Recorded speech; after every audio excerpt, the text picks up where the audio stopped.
You want money for your surgery? My mother sneered as she threw a crumpled $5 bill right at my face. You can have your own money back after you agree to be your sister's surrogate. Otherwise, you can just figure it out yourself. My sister sat on the velvet sofa sipping her latte with a smug smile. They thought they had trapped me. They thought I was just the quiet little bookkeeper they could bleed dry. But less than 10 minutes later, a tinted black SUV screeched into their driveway. When the doors opened and they saw who stepped out, their faces drained of all color. They never saw him coming. My name is Haley. I am 29 years old and I work as a corporate bookkeeper. Right now, I am standing in the center of my parents' lavish custom-built living room. The crystal chandelier above me is casting a warm glow, but my entire body is trembling with a cold, agonizing sweat. I am clutching a thick manila medical file against my chest, trying to breathe through a wave of pain so sharp, it feels like shattered glass inside my abdomen. I have severe, rapidly progressing endometriosis. My doctor told me yesterday that if I do not have emergency surgery by the end of the week, my internal organs will begin shutting down. I will lose any chance of ever having children. I will lose my life. I am not standing here asking my parents for a handout. I am begging them for my own money. Dad, please? I gasp, gripping the edge of their imported marble coffee table just to stay upright. You have to lift the freeze on the Joint Familial Trust. That account has $40,000 in it. That is my money. I saved every single penny of it from my bookkeeping job. I need it right now. My father Richard does not even look up from his tablet.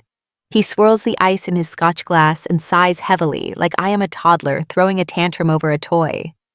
We discussed this, Haley, he says in that smooth, condescending tone he always uses. That money is part of the family management portfolio now. It is tied up in long-term investments for your sister Ashley and her future. We cannot just liquidate assets because you are having bad cramps. Bad cramps. I repeat the words, tasting bile in my throat. Dad, my organs are literally fusing together. I am hemorrhaging. I cannot stand up straight. I need that $40,000 to pay the surgical team tomorrow morning. I worked 60-hour weeks for 5 years to build that savings. I filed the taxes for your entire Shell Corporation network for free. I handed over my holiday bonuses to help you pay off this custom house when you said times were tight. I gave you control of that account because you told me a joint family trust would yield better interest. You promised me it was safe. My mother Diane glides into the room wearing a silk robe that probably costs more than my monthly rent. She crosses her arms and glares at me with absolute disgust. Stop being so dramatic, Haley, she snaps. You are upsetting your sister. She points toward the velvet sofa where my older sister Ashley is lounging. Ashley is perfectly manicured, completely healthy, and staring at her phone without an ounce of concern for the fact that I am currently bleeding through my clothes. I stagger forward a step, the pain ripping my breath away. Mom, I am not being dramatic. Look at the scans. Look at the doctor's notes. I try to shove the medical file toward her, but she swats it away like it is covered in dirt. I need my $40,000. It is mine. You do not even work. Dad has not had a legitimate paycheck in 3 years. How is my emergency medical fund tied up in Ashley and her future? Ashley is married to a wealthy venture capitalist. She has everything. I have nothing but this pain and the money I bled to save. My father finally looks up from his screen, his eyes devoid of any parental warmth. You are being selfish, Haley. Your sister has a reputation to uphold with her husband's family. We are reallocating your funds to secure her legacy, because let us be honest, you are just a bookkeeper. You do not have a legacy to protect. I stare at him, trying to process the absolute insanity of what he is saying.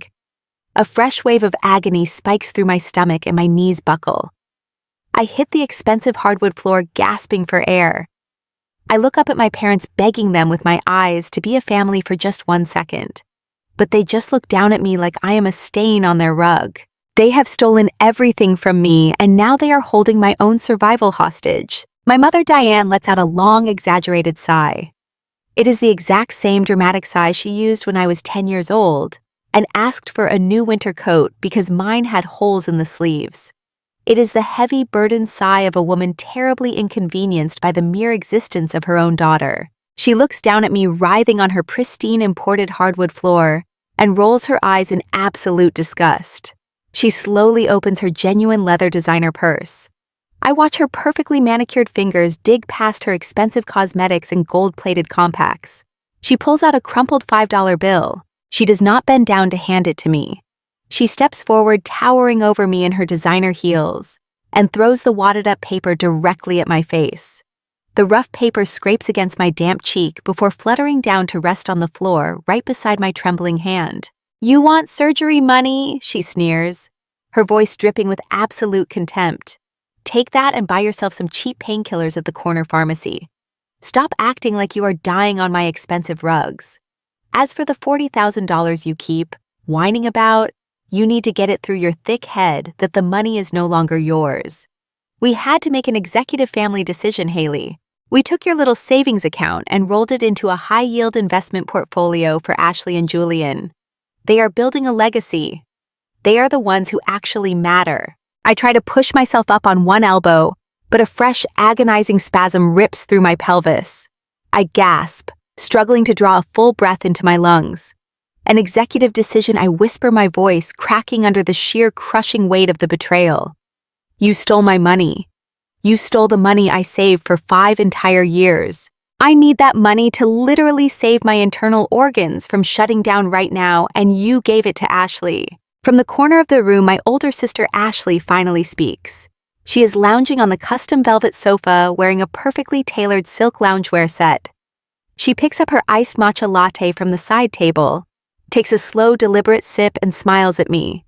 It is that same complacent, entitled smile she has worn since we were children. The smile of someone who has never faced a single consequence or lifted a finger in her entire life. "Do not use that ugly word, Haley," she says softly, swirling the green liquid in her cup. "Nobody stole anything from you. Mom and Dad are just being strategic with family resources. Julian and I are trying to start a family. We are trying to give Mom and Dad their very first grandchildren. You know how incredibly important that is to the family bloodline. But my doctors told me that pregnancy would just be entirely too hard on my body. I have a very delicate constitution, Haley. You know that. The hormone treatments alone would completely ruin my figure, and the physical toll of carrying a child is just not something I'm built for. Julian wants a baby so badly, but we simply cannot risk my health or my appearance for it." I stare at her through blurred vision. I can barely comprehend what I'm hearing. She is sitting there calmly talking about preserving her figure, while I am literally bleeding onto the floor, facing the permanent loss of my fertility and potentially my life. My mind screams at the absolute sick insanity of her words. But before I can speak, my mother steps closer, closing the distance between us. "This is where you come in," Diane says, her tone suddenly shifting to a twisted, mocking version of a business negotiation. "You see, Haley, we are not entirely unreasonable people. We know you are in a lot of pain right now. We know you really want this little surgery of yours. So your father and I came up with a compromise, a way for you to finally pull your weight around here and earn your keep." My stomach drops violently.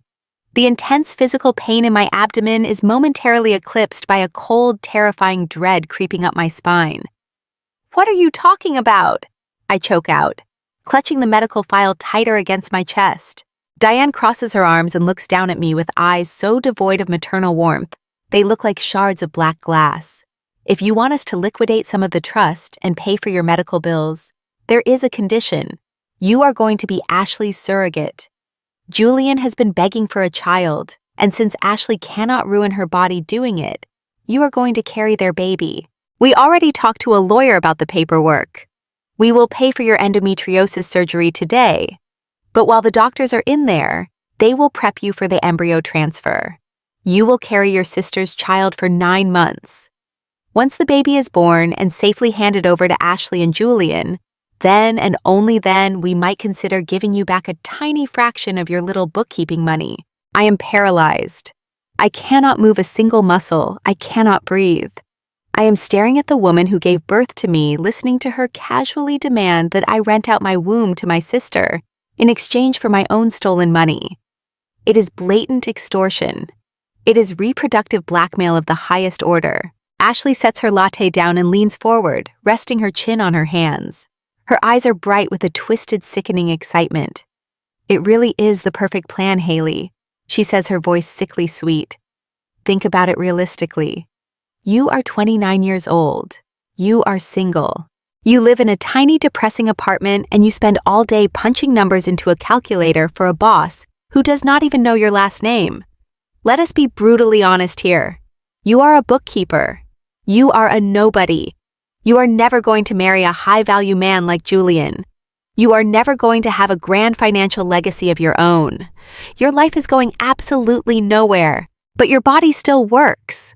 So why not make your body useful to the family?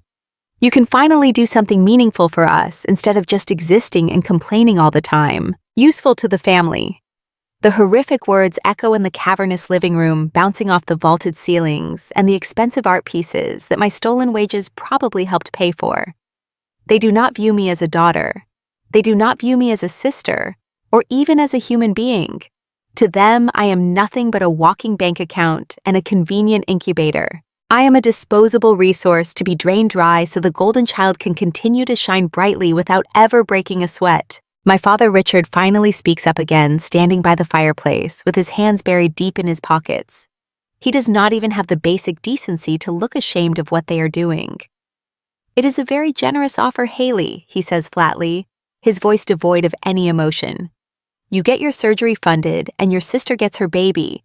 It is a win for everyone involved. If you refuse, we keep the money locked in the trust indefinitely, and you can walk out that door right now. You can figure out how to pay for your massive hospital bills entirely on your own. Good luck getting a medical loan with your pathetic credit score. We will not help you. We will not lift a single finger to save you. You can either be useful to Ashley today, or you can be gone forever." The crumpled $5 bill is still resting on the floor mere inches from my face. I look at George Washington's face printed on the wrinkled green paper. $5. That is what my own mother threw at me while my internal organs were quite literally fusing together in agony. $5 and a monstrous ultimatum that would turn my body into their permanent property. I look from the cheap bill to my mother's expensive designer shoes, then up to my father's cold, empty eyes, and finally to my sister who is picking up her latte again, looking incredibly pleased with her own cleverness. They are completely confident that I will break. They are absolutely certain that because I am in blinding physical pain, and because I am desperate, I will bow my head, cry, say yes, and sign my entire life away, just like I always do. They think the quiet, obedient little bookkeeper has no spine. They think they hold every single card in the deck. They think they have completely destroyed me. But as I kneel there on the hardwood floor, staring at that crumpled $5 bill, the agonizing physical pain in my stomach is suddenly overtaken by something else entirely. Something hot and brilliant and absolutely lethal begins to ignite in my chest. I stare at George Washington's face printed on the wrinkled green paper resting against the expensive mahogany floorboards. $5.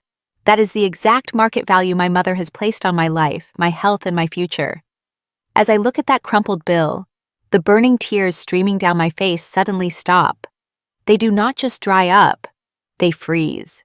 A profound icy clarity washes over me, completely numbing the excruciating physical pain in my pelvis. In that split second, a lifetime of being the designated human doormat of this family flashes before my eyes. I see myself at 16, working double shifts at a diner just to buy my own school clothes, while Ashley paraded around in designer brands my parents bought on credit. I see myself at 22, sitting alone in my cramped apartment on Thanksgiving, auditing their tax returns for free, so my father could hide his massive debts. I see myself handing over every single bonus check, every tax refund, every spare dime I ever earned because they constantly fed me lies about financial emergencies and family unity.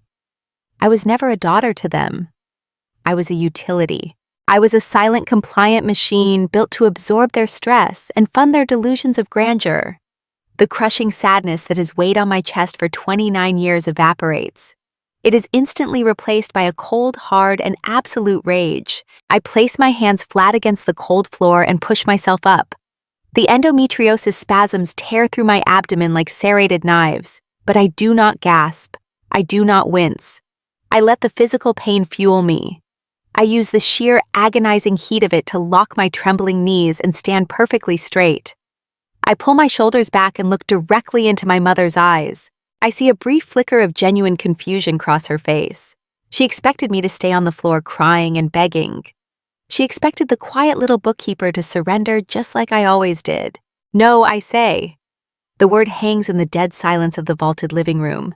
It is a simple word, but it feels incredibly heavy coming from my mouth. For a moment, nobody moves.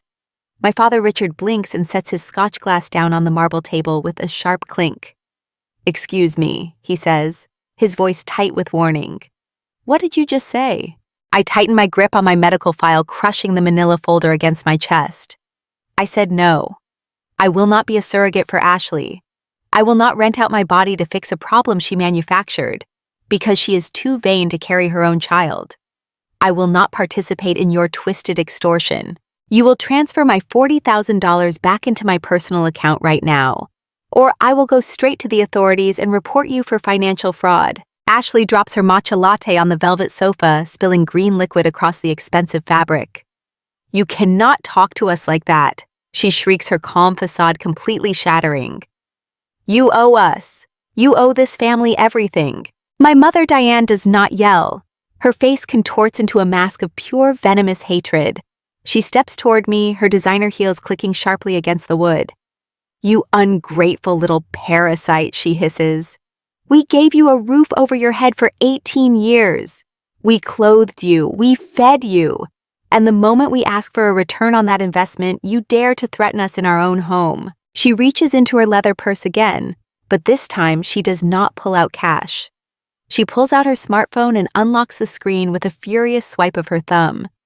"Since you want to talk about authorities, Haley, let us involve them." She holds the phone up her finger, hovering over the keypad. "You are currently standing in my house uninvited. You are screaming and making threats. You are visibly unstable and acting like a hysterical drug addict. I am going to call the police right now and have you removed for criminal trespassing." The air in the room becomes suffocating. A massive wave of claustrophobia crashes down on me. I am trapped in a nightmare. My own mother is standing in front of me preparing to call the police and have me dragged out of my childhood home in handcuffs, all while I am internally bleeding and needing emergency surgery. She wants me arrested just for demanding my own stolen savings back. I look over at my father, expecting him to intervene to stop this absolute madness. Instead, Richard simply crosses his arms and nods in agreement. "Do it, Diane," he says coldly. "Let the police deal with her. Maybe a night in a holding cell will teach her some respect. She can sit in jail and think about how selfish she is being." Ashley nods enthusiastically, grabbing a tissue to dab at her perfectly dry eyes, playing the victim. "She is completely out of control, Mom," Ashley whimpers. "I actually feel unsafe with her in here. Please call them." The sheer volume of their gaslighting is suffocating. They are painting me as the villain, while they are literally robbing me blind and denying me life-saving medical care. The tension in the room reaches a terrifying boiling point. My mother smiles a cruel, victorious smile and presses the numbers 911 on her screen. She is entirely convinced that she has won. She thinks I'm going to break down and surrender to keep myself out of a police car. She thinks I am entirely alone in this world with absolutely no one coming to save me. I stand my ground, my breathing shallow and painful, preparing myself for whatever comes next. I will let them arrest me before I ever let them use me again. The quiet bookkeeper they exploited for decades is dead. She died the second that $5 bill hit the floor. My heart pounds against my ribs, matching the agonizing throb in my pelvis. I watch my mother's thumb hover over the call button. I am cornered, bleeding, and completely betrayed by the people who were supposed to love me. The silence in the room is deafening, broken only by the sound of my own ragged breathing. My mother's thumb presses down on the screen. The green button illuminates her cruel smile. I brace myself for the absolute humiliation of being dragged out of my childhood home by police officers, while my internal organs are bleeding. But the call never connects. Before the first ring can echo through the living room, a violent sound shatters the heavy silence. The sharp, deafening screech of heavy tires tearing across the expensive pavement of our circular driveway. It is a sound so aggressive, so completely out of place in this quiet, manicured neighborhood, that my mother actually drops her phone on the velvet sofa.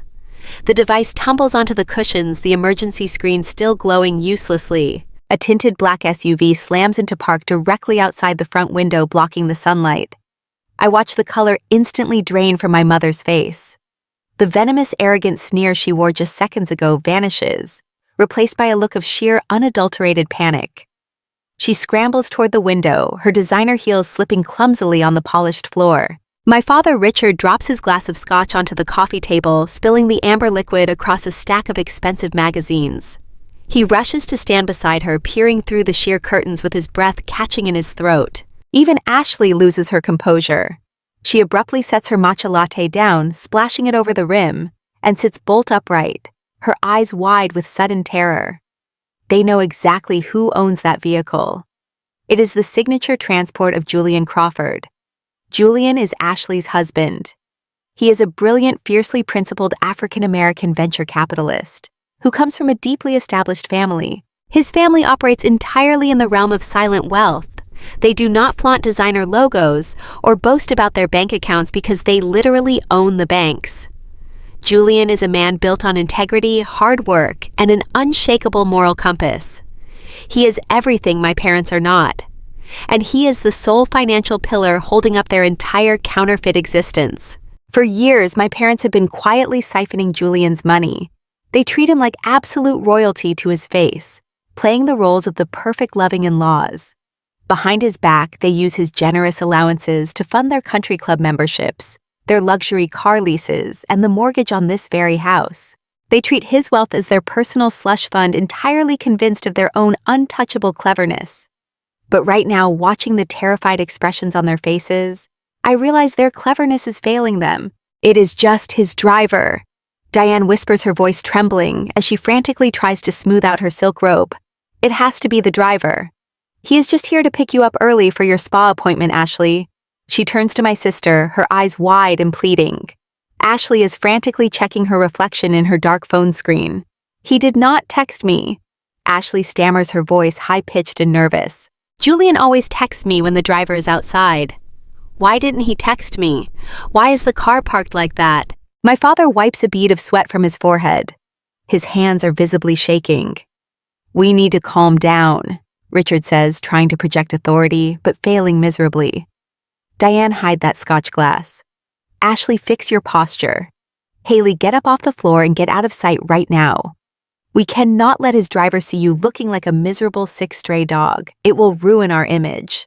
He hisses the last sentence at me, waving his hands, as if he can simply shoo my agonizing medical emergency out the back door. But I do not move. The excruciating pain keeps me anchored to the floor, but a sudden intense curiosity holds me even tighter. Through the large bay window, we watch the heavy black doors of the SUV swing open. The thud of the doors closing echoes like a gunshot across the lawn. My mother clutches her chest, letting out a sharp gasp. It is not the driver.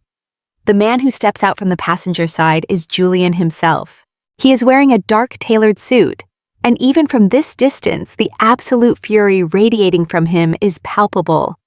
Julian is usually a man of profound calm, who speaks softly and commands a room simply by walking into it.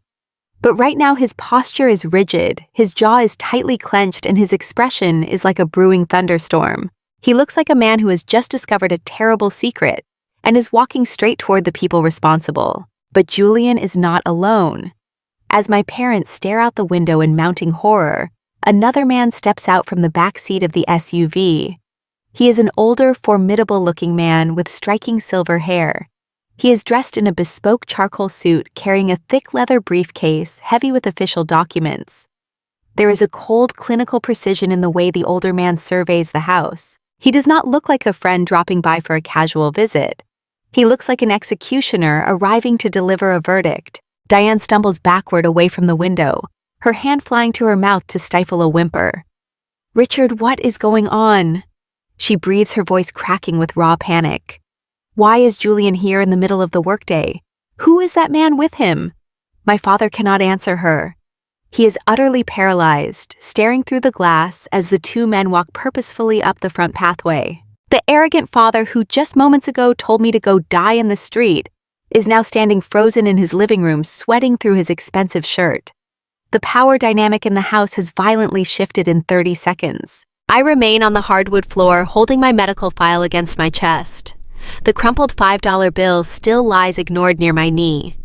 The heavy, suffocating cruelty that my parents and sister wielded like a weapon just moments ago is dissolving, melting away under the crushing weight of their own guilty consciences.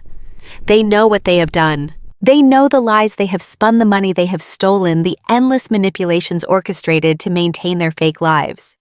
And looking at the unadulterated terror consuming my mother's face, I know they are realizing their house of cards is collapsing. The heavy footsteps of the two men echo loudly on the front porch, perfectly synchronized and completely devoid of any hesitation. The brass knocker on our massive oak front door slams down twice.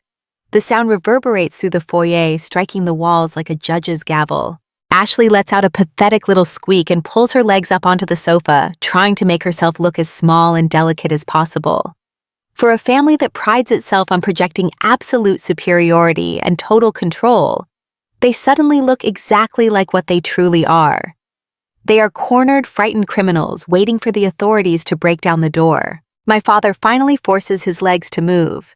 He swallows hard, straightens his posture, and attempts to plaster on his fake welcoming father-in-law smile. He marches toward the foyer, his hands trembling slightly as he reaches for the brass handle. I stay exactly where I am, bleeding and broken on their rug, but my eyes are locked entirely on the front door. I do not know why Julian is here. I do not know who the silver-haired man is. But as the heavy oak door begins to swing open, I can feel deep in my bones that the nightmare I have lived in for 29 years is about to end. The heavy oak door swings inward with a slow, ominous creak. Julian steps across the threshold, and the entire atmosphere of the house instantly plummets to freezing. He is a tall, strikingly handsome African-American man who usually carries an air of warm, approachable brilliance and quiet grace. Today, he radiates pure, concentrated wrath. His dark eyes sweep across the grand foyer, completely bypassing the expensive imported vases and the fake welcoming smiles my parents are already frantically plastering onto their faces. Right behind him, the silver-haired man enters. His movements are sharp and mechanical. He carries a thick leather briefcase and observes my family with the cold, clinical detachment of a forensic scientist examining a particularly vile species of insect under a microscope. My mother is the first to break the heavy silence. Diane practically trips over her own designer heels as she launches herself toward the foyer. Her voice suddenly morphs into a sickeningly sweet, high-pitched melody that makes my stomach physically churn. "Julian, darling!" she gasps, pressing her manicured hands to her chest in feigned absolute delight. "What a wonderful surprise. We had no idea you were coming over this afternoon. We would have prepared a lovely lunch for you. Richard." My father completely ignores the two men for a fraction of a second. Instead, he darts across the living room directly toward me. His heavy dress shoes pound against the polished hardwood floor. He ruthlessly kicks the crumpled $5 bill out of sight under the velvet sofa. Then his large, rough hands clamp down violently onto my upper arms. His grip is viciously tight, digging deeply into my skin and bruising my flesh. He tries to forcefully yank me off the floor. I let out a sharp, breathless cry of agony as the endometriosis pain violently rips through my pelvis, radiating down my legs like liquid fire. "Stand up and get upstairs right now!" Richard hisses directly into my ear, his voice a toxic, venomous whisper meant only for me to hear. "Do not ruin this for your sister, you pathetic little burden. I told you to get out of sight." He drags me upward, but my legs instantly give out.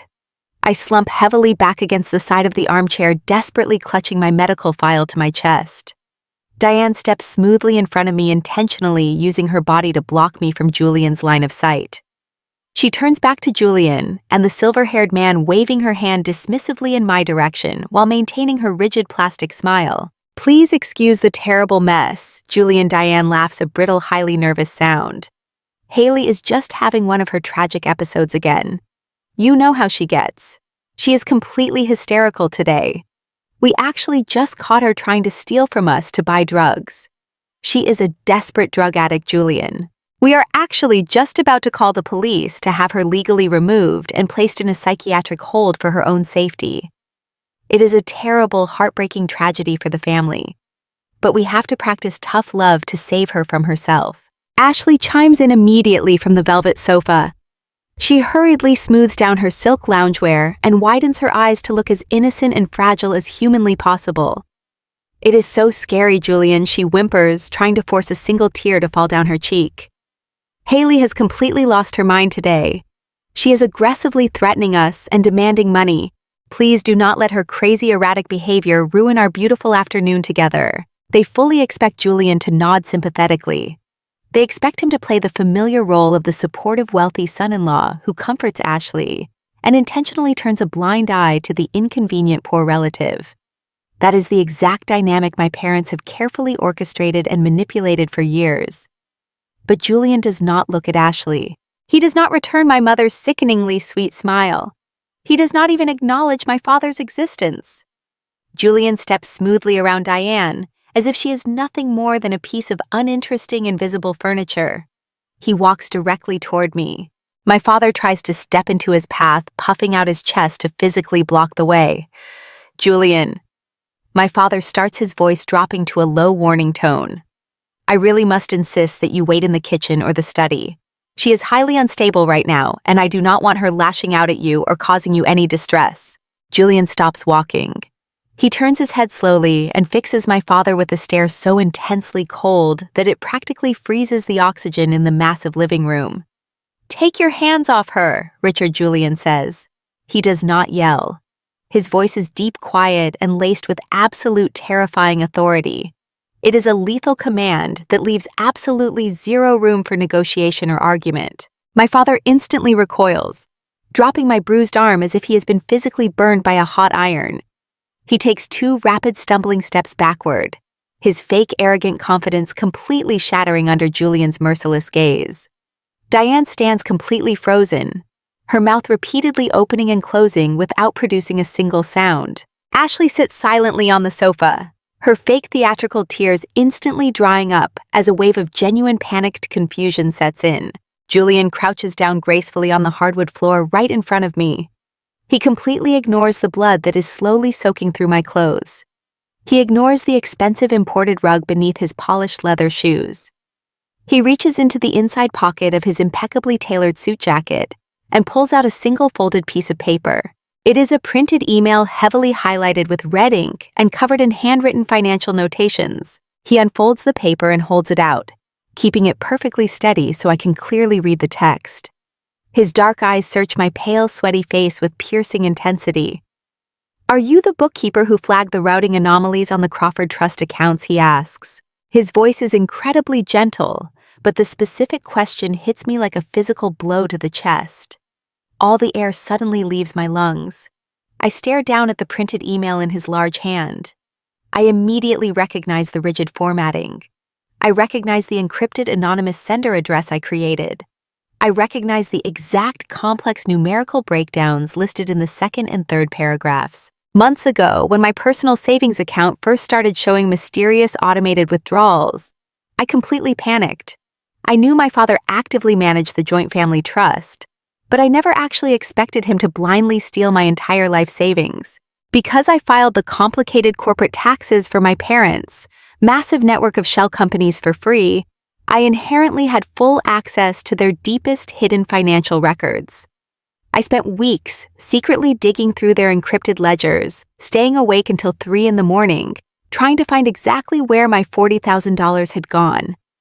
I did not just find my missing money, I found a massive sprawling web of deeply embezzled funds. I found hundreds of thousands of dollars being illegally siphoned from a completely separate corporate entity called the Crawford Trust. At the time, I did not know the Crawford Trust personally belonged to Julian's family. I only knew with absolute certainty that my parents were committing massive federal wire fraud on a monthly basis. I meticulously compiled every single hidden ledger, every fake-generated invoice, and every illegally routed bank transfer into a highly detailed anonymous financial audit. I sent it directly to the primary holding firm listed on the tax documents, hoping someone would investigate my parents and I could finally recover my stolen medical funds. I never received a reply. I thought the email had simply disappeared into a massive corporate black hole. I look up from the printed paper, slowly meeting Julian's intense, searching gaze. My hands tremble violently as I clutch my medical file against my throbbing abdomen. The realization crashes over me with the overwhelming force of a tidal wave. My anonymous audit did not disappear.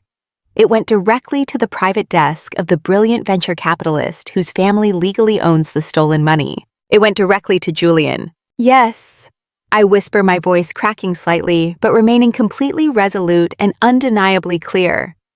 I am the one who flagged the accounts. I sent that audit. Julian exhales a slow, deep breath. The rigid tension in his jaw releases just a fraction. He looks at me not with the disgusting pity my family constantly gives me, but with profound, absolute respect.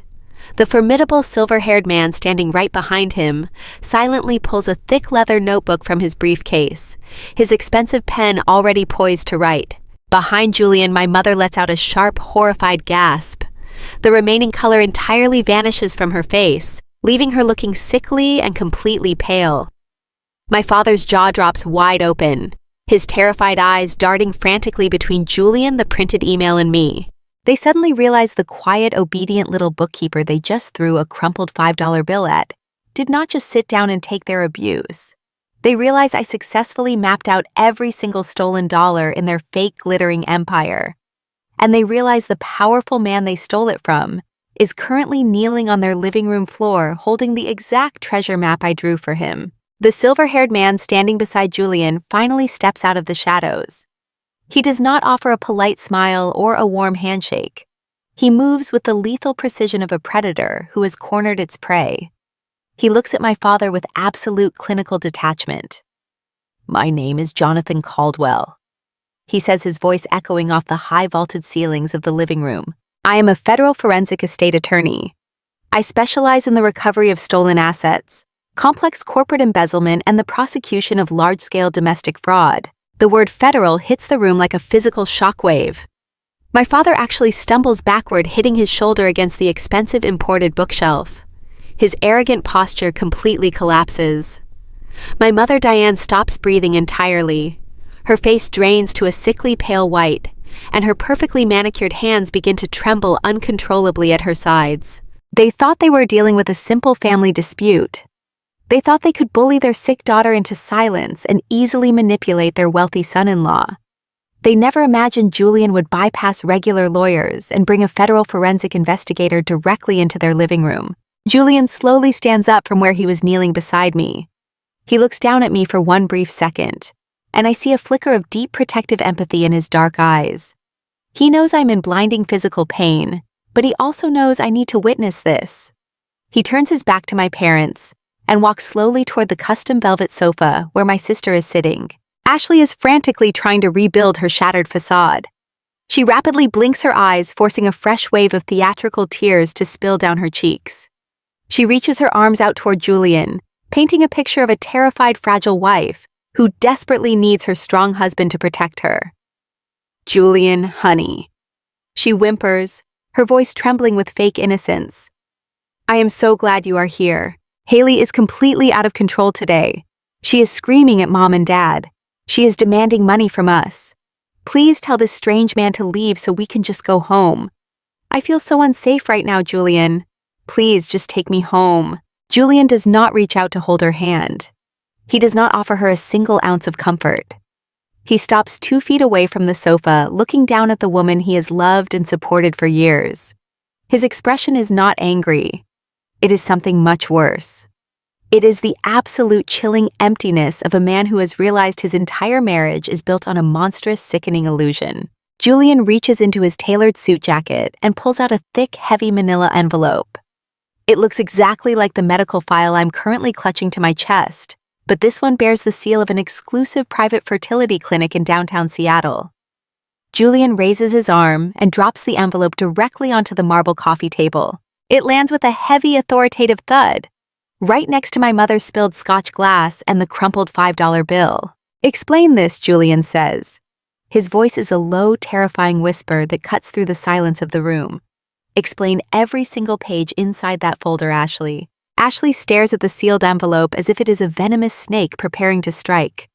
Her lower lip begins to quiver, but she refuses to break eye contact with Julian. I do not understand, she stammers defensively. What is that? Is that paperwork for our new surrogate? Julian, you know how stressful the fertility journey has been for me. My doctor said my body is just too delicate to handle the trauma of a pregnancy. We agreed we were going to find a surrogate so we could finally start our family. Why are you acting like this? Julian shakes his head slowly, a bitter hollow laugh escaping his chest. There is no fertility journey, Ashley. There never was. He points a long, steady finger at the medical file resting on the marble table. When I read the anonymous financial audit your sister submitted, I immediately realized massive amounts of my personal wealth were missing. I hired Mr. Caldwell to track every single bank account associated with your parents. But I also hired a private investigator to look into our personal expenses, because something deeply unsettled me. I wanted to know why our fertility clinic was billing me for highly specialized treatments when you claimed you were simply going in for routine blood work. Ashley presses her back hard against the sofa cushions, completely trapped. Her breathing becomes rapid and shallow. Julian, please, she begs, her voice cracking. You are confusing things. The doctors told me I was barren. You were there when I cried in your arms. You held me when I told you my body was broken. You are not barren, Ashley, Julian says, his voice rising, just a fraction echoing with absolute devastating heartbreak. You are a liar. You are a cold, calculating liar. My investigator legally acquired the itemized billing reports from your private surgeon. I know exactly what you did 5 years ago, right before we got married. My mother, Diane, attempts to intervene, stepping forward with her hands raised in a placating gesture. Julian, darling, let us not jump to terrible conclusions, she says frantically. Medical records can be so confusing for people who are not doctors. Ashley has a very rare fragile condition. Julian turns his head and fixes my mother with a glare so lethal she instantly freezes in her tracks. Shut your mouth, Diane, he commands softly. You knew about this. You helped her orchestrate the entire sick charade. You drove her to the clinic and signed her discharge papers. He turns his attention back to my sister. Ashley is visibly hyperventilating now, her perfectly styled hair falling into her panicked eyes. You did not have a tragic medical condition, Ashley. Julian continues his words, dropping like heavy stones in the silent room. You had an elective bilateral salpingectomy. You intentionally and permanently sterilized yourself. You had your fallopian tube surgically removed 5 years ago because you told your friends you were terrified that a pregnancy would ruin your perfect figure. You did not want stretch marks. You did not want to gain a single pound. So you permanently mutilated your own reproductive system, and then you spent the next 5 years looking me dead in the eyes and sobbing about how desperately you wanted to give me a child. The revelation hits me with the force of a freight train. The agonizing pain in my abdomen momentarily fades as the absolute sheer evil of my sister's actions washes over me. Ashley chose to sterilize herself out of pure vanity. She chose to lie to her husband, manipulating his deepest desire to become a father. She watched Julian cry over their supposed inability to conceive all, while she secretly preserved her flawless physique. And today, knowing I was bleeding and desperate for life-saving surgery, she and my parents conspired to use my body as her free personal incubator. They wanted me to endure the physical trauma she was too vain to experience, and they were going to steal my hard-earned savings to force me into submission. It was the perfect scam, Julian says, his voice trembling with a potent mixture of grief and pure rage. You get to play the tragic weeping victim, while I shower you with endless sympathy and massive financial support. You beg me for hundreds of thousands of dollars to fund a surrogate, holding my desire for a family hostage. And the entire time, you and your sick parents were planning to force your own sick sister to carry the burden for you. You were going to use Haley as a disposable piece of machinery, just so you could keep your perfect flat stomach and your luxury lifestyle. Ashley finally breaks. She covers her face with her hands and begins to sob hysterically, entirely abandoning her fake composure. Julian! I was scared, she wails loudly, her voice shrill and desperate. You wanted kids so badly. I thought you would leave me if you knew I did not want to ruin my body. I love you, Julian. I was just trying to give you what you wanted without destroying myself. We can still use Haley. She is right here. We can still have our baby. She actually points a trembling finger at me while I am kneeling on the floor, bleeding and struggling to breathe. She is still trying to offer my body as a twisted negotiation tactic to save her dying marriage. Julian looks at her with a level of absolute revulsion that makes my skin crawl. You are a monster, Ashley, he whispers. You and your parents are absolute monsters. My father Richard attempts to salvage his collapsing empire. He steps forward, puffing out his chest, trying to redirect the focus away from his golden child. Now listen here, Julian. Richard barks, his voice loud and artificially commanding. This is a private marital issue between you and Ashley. It has absolutely nothing to do with the financial integrity of this family. You are incredibly upset right now, but you cannot just march into my house with some federal attorney and start throwing wild accusations around. We have always managed the family trust with complete transparency and absolute legal authority. Jonathan Caldwell. The silver-haired attorney steps smoothly in front of Julian, completely blocking my father's path. He opens his thick leather briefcase and pulls out a massive stack of heavily documented financial ledgers. He looks directly into my father's panicked eyes and delivers the final crushing blow. Mr. Myers Caldwell says, his voice dripping with icy, absolute authority. You are entirely incorrect.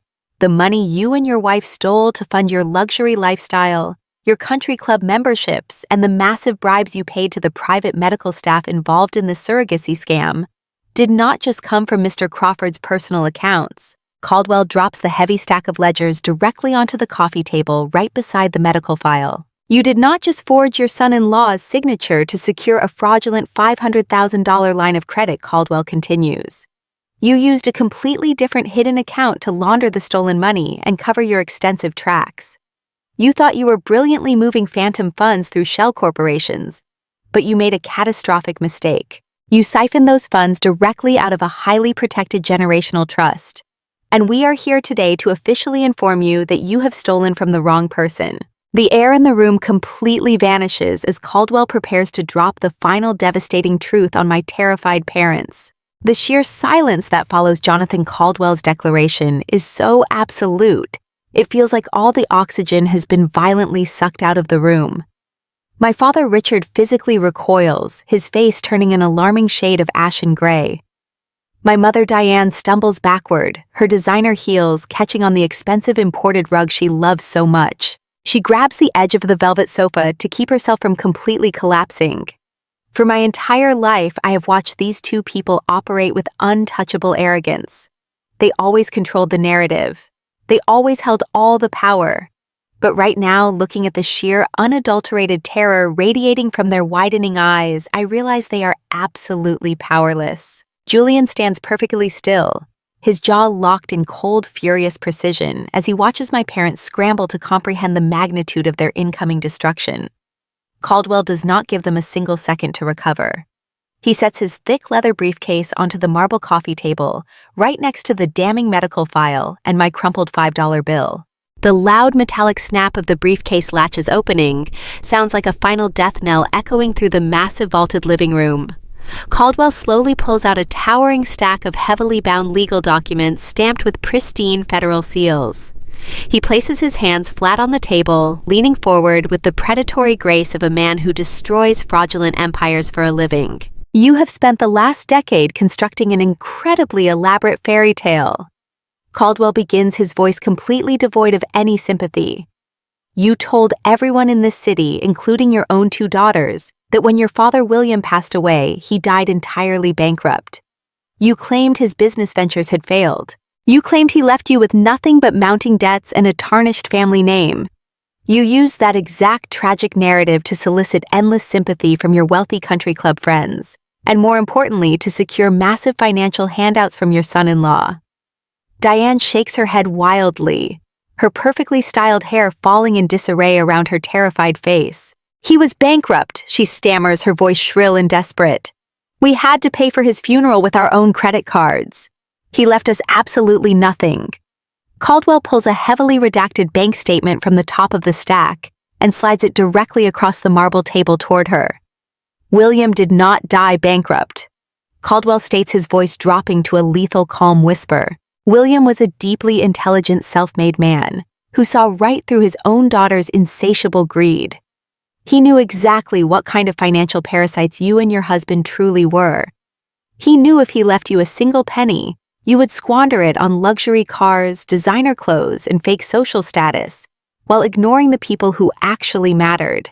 So he quietly liquidated his primary assets before his passing and established an ironclad generational real estate trust, a trust currently valued at over $15 million. My heart completely stops beating in my chest. $15 million. The number rings in my ears like a deafening siren. I've spent my entire adult life meticulously budgeting every single grocery trip. I wore shoes with worn-out soles just so I could save $40,000 for a surgery to save my own organs. I ate cheap instant noodles in a tiny, depressing apartment, while my parents demanded I hand over my holiday bonuses to help them survive their supposed financial hardships. And the entire time, a $15 million trust existed right under my nose. Richard lunges forward, his hands shaking violently as he points a thick, trembling finger at Caldwell. "You are lying!" My father shouts, spit flying from his lips. If that money existed, we would have been the legal executors. We are his next of kin. We were his only family. Caldwell does not even flinch at the outburst. He simply turns his piercing silver gaze directly toward me, still kneeling on the hardwood floor, clutching my medical file. "William did not leave that trust to you, Richard Caldwell," says, his words striking the room like physical blows.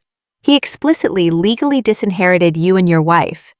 He stated in his final testament that you were financially abusive and morally bankrupt. He left the entire $15 million real estate trust to the only person in this family he believed had any genuine integrity. He left it exclusively to his youngest granddaughter. He left every single penny of it to Haley." The room violently spins around me. The agonizing endometriosis spasms tearing through my pelvis are completely eclipsed by a profound, shattering shock. My grandfather left it to me. He left it all to me. I remember his kind eyes and the way he used to tell me that my quiet intelligence would be my greatest weapon. I thought he died with nothing, but the shock instantly morphs into a massive wave of pure, sickening realization. If I am the sole legal heir to a $15 million fortune, why have my parents been ruthlessly bleeding me dry for 5 years? Why did they just throw a crumpled $5 bill in my face and demand I become a surrogate to pay for my own medical bills? I look at the towering stack of federal documents resting on the marble table. I look at the complex numerical breakdowns printed on the top page. Suddenly, a cold, horrifying memory clicks into place. My mind flashes back to countless late nights sitting at my cramped kitchen table, exhausted after working a 10-hour shift at my bookkeeping job. Every single tax season, my parents would bring me massive boxes of complicated financial records. They told me they were desperate. They told me they could not afford a real corporate accountant to untangle their struggling business ventures. They guilt-tripped me into doing all of their corporate tax filings entirely for free, calling it my mandatory contribution to the family survival. I remember the specific names of the countless obscure limited liability companies they forced me to file paperwork for year after grueling year. Pacific Horizon Holdings, Cascade Apex Properties, Evergreen Summit Investments. They told me these were just empty shell corporations left over from my father's failed startup attempts. They told me they were legally required to file the endless paperwork just to avoid massive federal tax penalties. They manipulated my deep sense of loyalty and relentlessly exploited my professional bookkeeping skills to save themselves thousands of dollars in accounting fees. But looking at Caldwell's pristine federal documents, the devastating truth finally locks into place with sickening clarity. Those were not empty shell companies. Those were the exact corporate entities my grandfather used to legally structure my $15 million real estate trust. I did not just do their taxes for free. I actively filed the exact federal paperwork they needed to completely drain the massive interest dividends from my own stolen inheritance. I painstakingly balanced the complex ledgers that perfectly hid their massive financial crimes from the Internal Revenue Service. Every single time I stayed awake until 3 in the morning, finding legal loopholes to save them money, I was literally helping them rob me blind. They deliberately weaponized my own professional skills against me. They used my bookkeeping expertise to construct a flawless, impenetrable wall around my grandfather's money, ensuring I would never, ever see a single dime of the wealth that legally belonged to me. A fresh wave of absolute white-hot rage ignites in my chest completely, burning away any remaining ounce of fear or physical pain. I stare at my mother, Diane, who is now physically shaking, backing away from the coffee table like a cornered, terrified animal. I stare at my father, Richard, whose arrogant facade has completely melted into pure, pathetic desperation. They deliberately kept me living in agonizing poverty. They watched me work myself to the absolute bone, completely destroying my physical and mental health, and they smiled warmly while they did it. They lived in a luxury custom-built mansion and drove expensive imported cars purchased with the exact money my grandfather explicitly intended for my future. And today, when my internal organs were failing, and I desperately needed a tiny fraction of my own savings to literally save my life, they threw a crumpled piece of paper at my face and told me to rent out my womb to my sister. The sheer magnitude of their calculated sociopathic cruelty is beyond anything I could have ever imagined in my darkest nightmares. They did not just steal my money.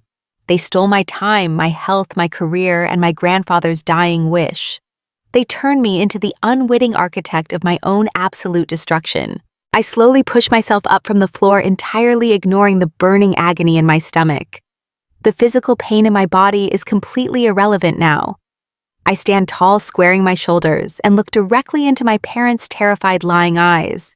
They are about to realize that the quiet, obedient bookkeeper they systematically exploited for decades knows exactly how to tear down every single fraudulent ledger she ever built for them. Ashley stares at the heavy stack of federal documents resting on the marble table and realizes her entire luxurious existence is evaporating.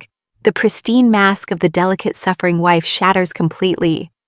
She scrambles off the velvet sofa, her silk loungewear twisting around her legs, and throws herself toward Julian. She wraps her perfectly manicured hands around his tailored suit jacket, sobbing with a sudden, terrifying intensity. The tears flowing down her cheeks are massive and heavy, but they are entirely manufactured. "Julian, please," she wails, her voice echoing through the massive living room. "You cannot listen to this absolute insanity. We are a family. We are supposed to be a team. You know how much I love you and how desperately I want to build a beautiful life with you. Do not let these crazy accusations tear our marriage apart." When Julian refuses to wrap his arms around her, Ashley violently pivots her strategy. She spins around and points a trembling, accusatory finger directly at my face. Her bright blue eyes are wide and wild, brimming with a venomous desperation. "It is her!" Ashley screams, her voice cracking perfectly on cue. Haley orchestrated this entire nightmare. She has always been insanely jealous of me. She hates that. I married a successful man while she is stuck in a miserable, tiny apartment, working as a pathetic nobody. She hacked into my private medical portal. Julian. She is a bookkeeper. She knows how to manipulate digital files and alter financial ledgers. She fabricated that entire audit and forged those medical records just to destroy my reputation and steal your money.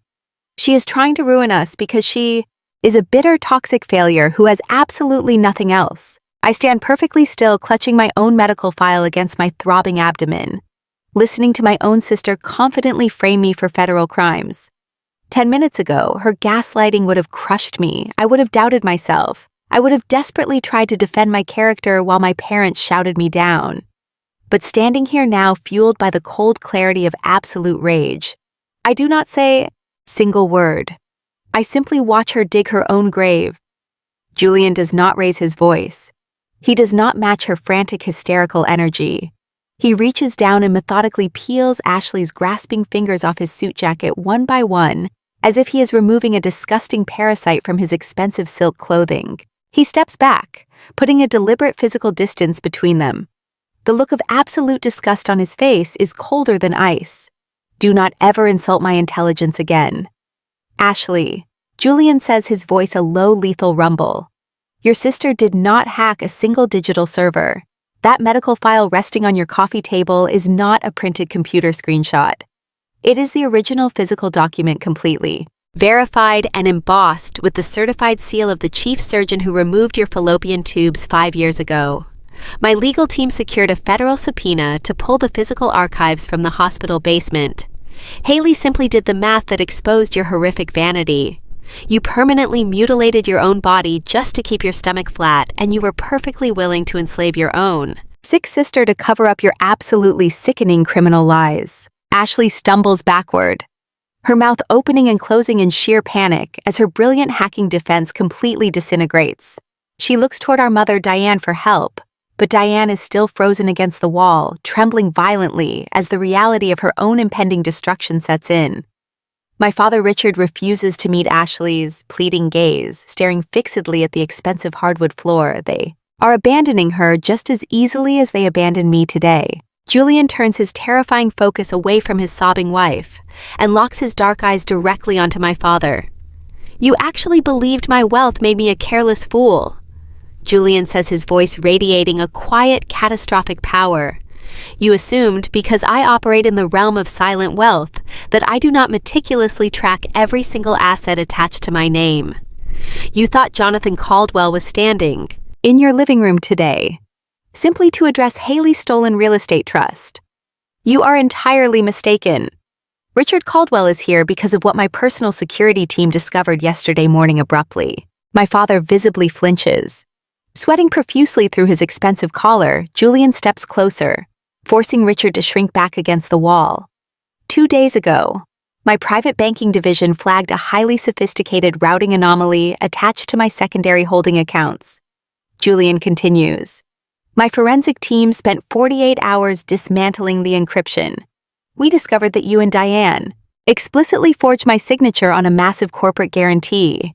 You committed aggravated identity theft to open a fraudulent $500,000 line of credit entirely under my own name. The room goes dead silent. The magnitude of a $500,000 federal fraud charge hangs heavily in the air. I stare at my parents, my mind racing. I knew they were draining my trust, but I never realized they had escalated to actively defrauding a venture capitalist. What could they possibly need? $500,000 in immediate liquid cash for Julian does not make me wait for the actual correct answer. Do you want to explain to your daughter where exactly my stolen $500,000 went? Richard, Julian demands, his tone merciless and sharp. Do you want to tell Haley why you needed that specific amount of untraceable cash this week? Richard violently shakes his head, unable to form a single coherent word. Julian turns back to me, his expression softening into a look of profound, sickening sorrow. They used my stolen credit to fund your enslavement, Haley, he says softly.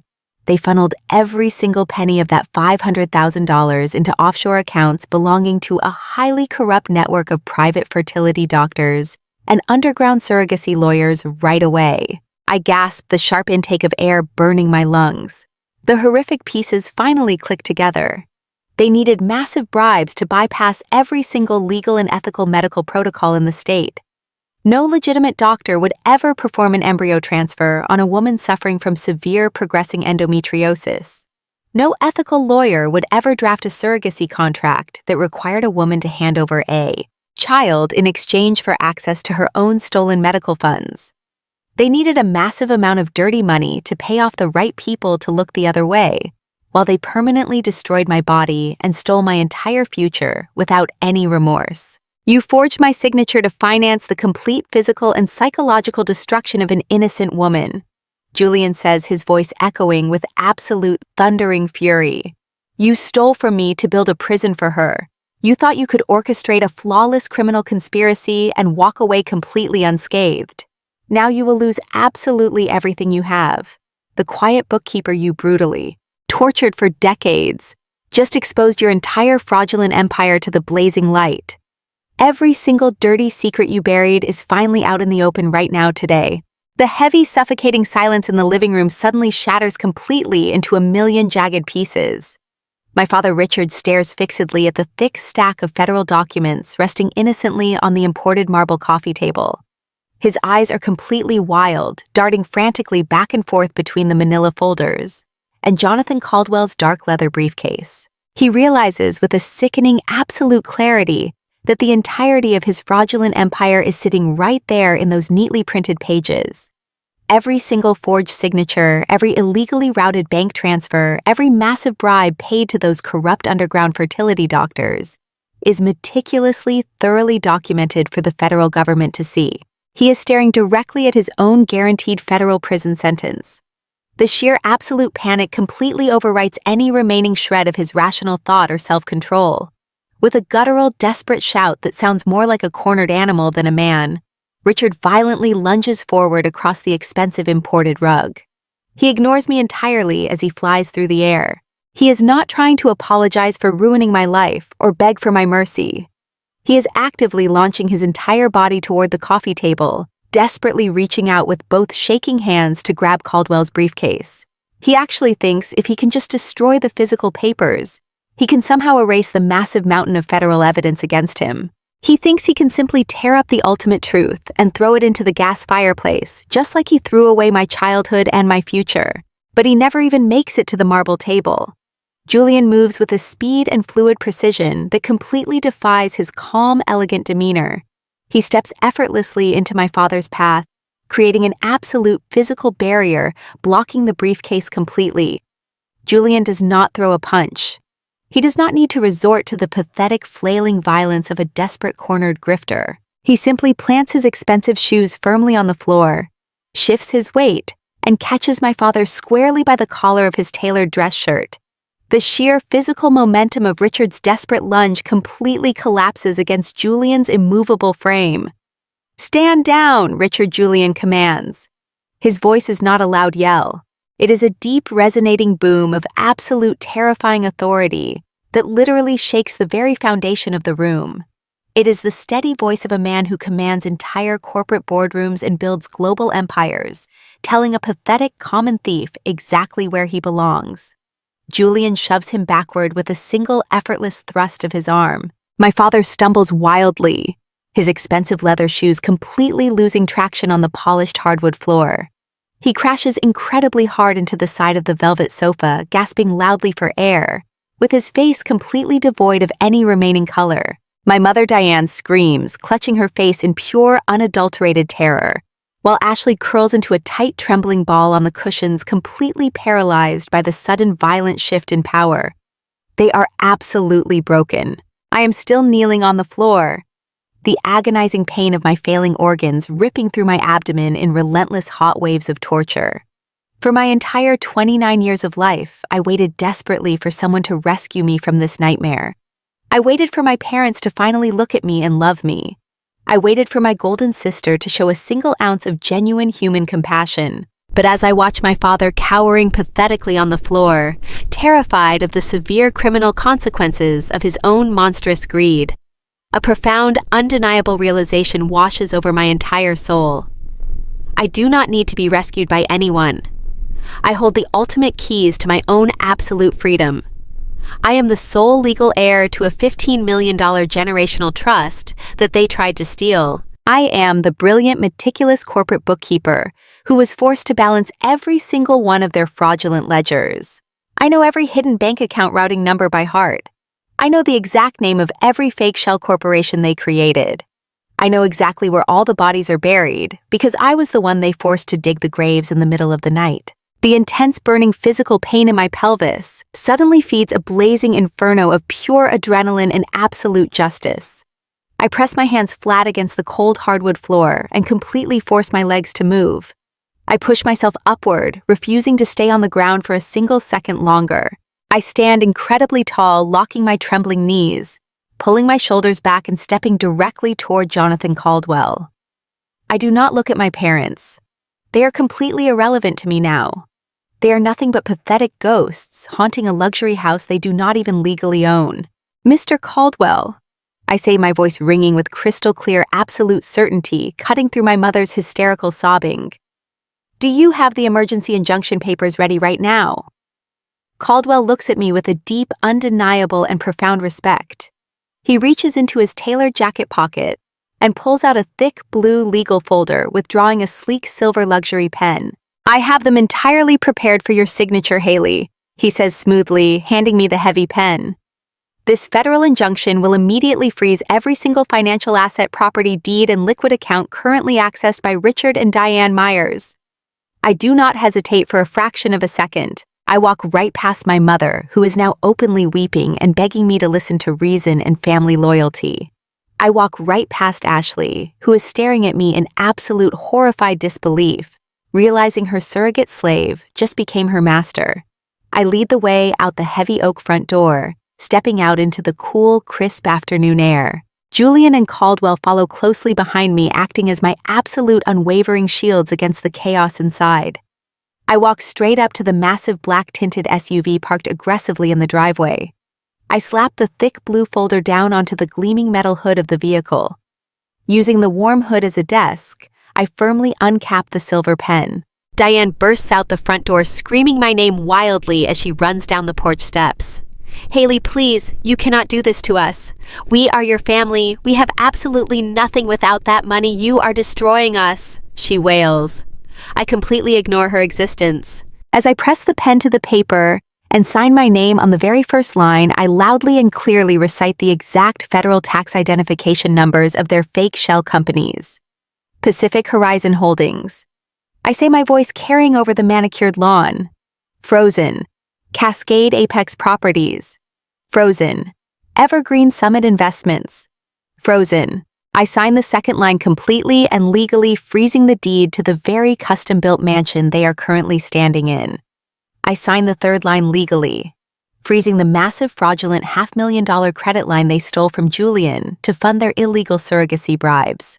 With a few sharp strokes of a pen fueled by my encyclopedic knowledge of their entire financial network, I systematically and brutally dismantle their entire luxurious counterfeit existence. I hand the signed federal injunction documents back to Caldwell, who nods sharply and immediately dials his downtown office to execute the total financial freeze.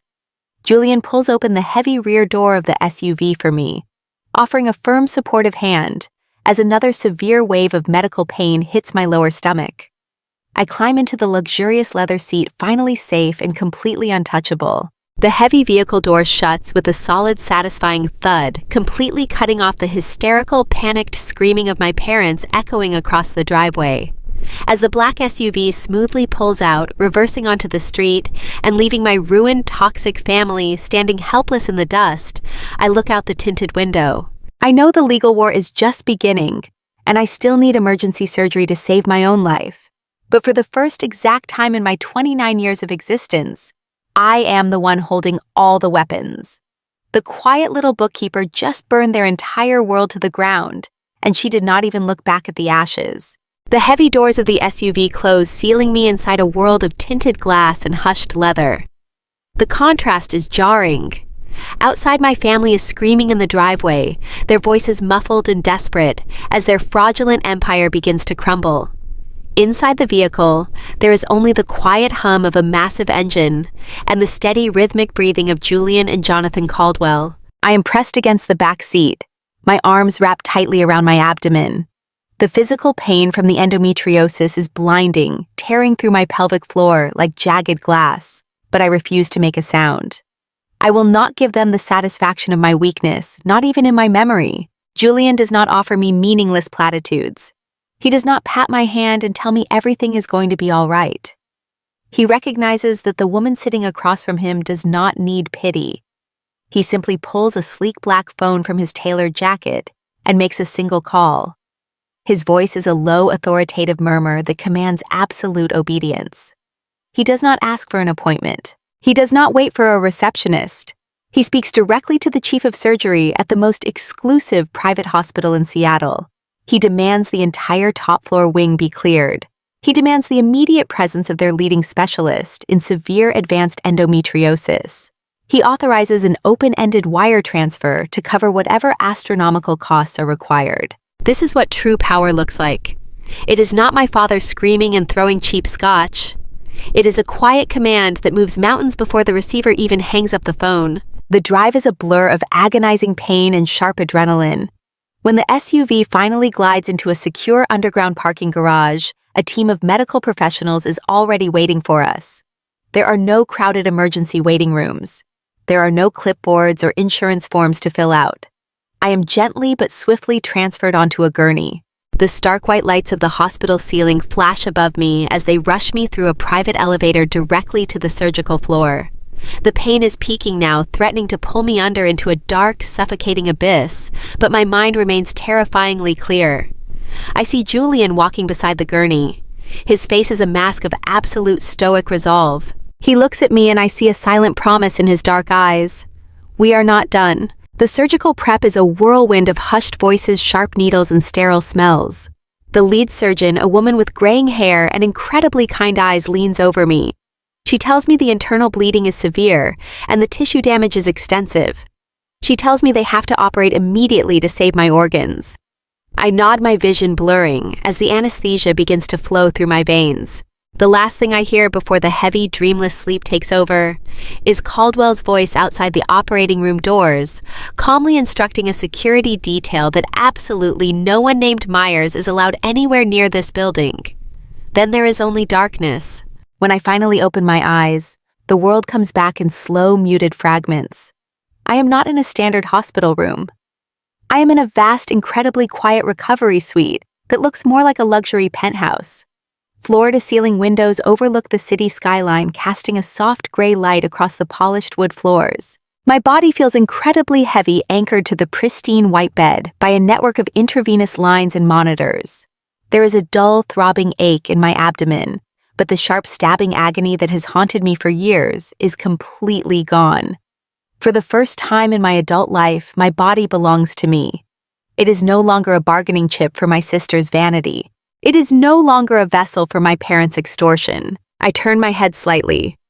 Julian is sitting in a deep leather armchair near the window. He is not sleeping. He is not watching television.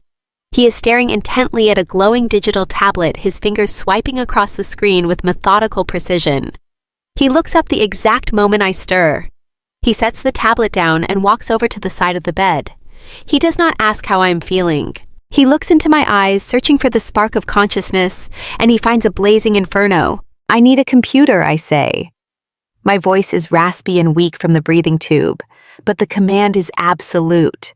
A private nurse steps out from the shadows near the door, her hands raised in immediate protest. Oh, absolutely not, she says gently. Miss Myers, you just endured a massive 5-hour reconstructive surgery. Your body has been through immense physical trauma.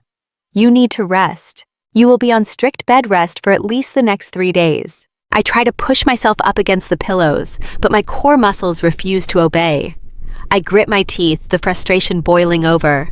I do not have 3 days, I tell the nurse, my voice hardening. Every hour I lie here, my father is moving money. Every hour I sleep, he is calling his corrupt lawyers, trying to find a back door out of the injunction Caldwell filed. I know how he thinks. I know how he operates. I built the very ledgers he uses to hide his stolen assets. I need a computer right now. The nurse looks at Julian, expecting him to intervene to play the role of the caring guardian and force me to sleep. Instead, Julian simply nods at her. Give us the room, he says quietly. It is not a request. The nurse hesitates, completely shocked, but the sheer weight of Julian's presence forces her to comply. She checks my monitors one last time and quietly slips out the heavy wooden door. Julian walks over to his leather briefcase resting on the nearby table. He opens it and pulls out a brand new, highly encrypted laptop. He carries it over to the bed and places it gently on the adjustable tray table, swinging it over my lap. I had Caldwell purchase this while you were in surgery, Julian says, pulling a chair close to my bedside. It is completely clean, totally secure, and directly hardwired into a private server. No one can trace your digital footprint from this machine. I stare at the silver laptop. It is the most beautiful thing I have ever seen. I look at Julian, entirely stripped of the fake family dynamics we have been forced to play for years. We are no longer the ignored sister and the wealthy brother-in-law. We are two people who have been profoundly systematically betrayed by the exact same monsters. We are two people who share a singular, absolute thirst for complete destruction. You did not bring me here just to save my life, I say. opening the laptop and feeling the familiar comforting click of the keys beneath my fingertips. You brought me here because you know I am the only one who can entirely dismantle their corporate structure from the inside out. Julian leans forward, resting his elbows on his knees. He meets my gaze with a chilling tactical intensity. You are a brilliant woman, Haley. You survived 29 years in a house of vipers by becoming indispensable to their greed. I brought you here because you and I are going to burn their entire fake empire to the ground, and I want you to be the one to light the match. The trauma of the betrayal does not make me cry. It does not make me weak. It does not make me want to hide under the expensive linen sheets and forget the world. The pain is a pure, unadulterated fuel pumping directly into my veins. I log into the secure server. My fingers begin to fly across the keyboard with a relentless, hyper-focused speed. I am completely locked in. I am entering the digital backdoors I secretly built into my parents' shell corporations years ago. I am bypassing the security protocols I designed. I am pulling up the offshore routing numbers they used to hide my stolen $15 million trust and the $500,000 line of credit they fraudulently stole from Julian. Tell me exactly how much you want to take from them, Julian asks quietly, watching the lines of complex code reflect in my eyes. Everything I say, not missing a single keystroke. I am going to freeze the bank accounts they use to pay for their luxury cars. I am going to drain the operational funds they use to pay their country club dues. I am going to legally transfer every single remaining cent of my grandfather's trust directly into a heavily fortified federal escrow account under Caldwell's supervision. And then I am going to personally draft the itemized, perfectly undeniable evidence file for the federal prosecutors regarding their wire fraud. Julian watches me work. He does not look away. He sits by my side, not as a savior who rescued a helpless victim, but as a tactical partner watching a master architect completely deconstruct a building brick by brick. We do not speak of family loyalty. We do not speak of forgiveness. There is no room for forgiveness in this hospital suite. There is only the cold, hard, unyielding pursuit of absolute justice. I will not stop until my parents and my sister are left with absolutely nothing but the clothes on their backs and the terrifying realization that they created the exact monster that is currently destroying them. I press the enter key, executing the first massive asset transfer, and for the first time in my entire life, I smile a true, genuine smile. The sterile quiet of the hospital suite is broken only by the rapid rhythmic clicking of my keyboard. The heavy doses of intravenous painkillers flow steadily into my veins, dulling the fierce surgical ache in my abdomen to a distant hollow throb, but they do nothing to dull my mind.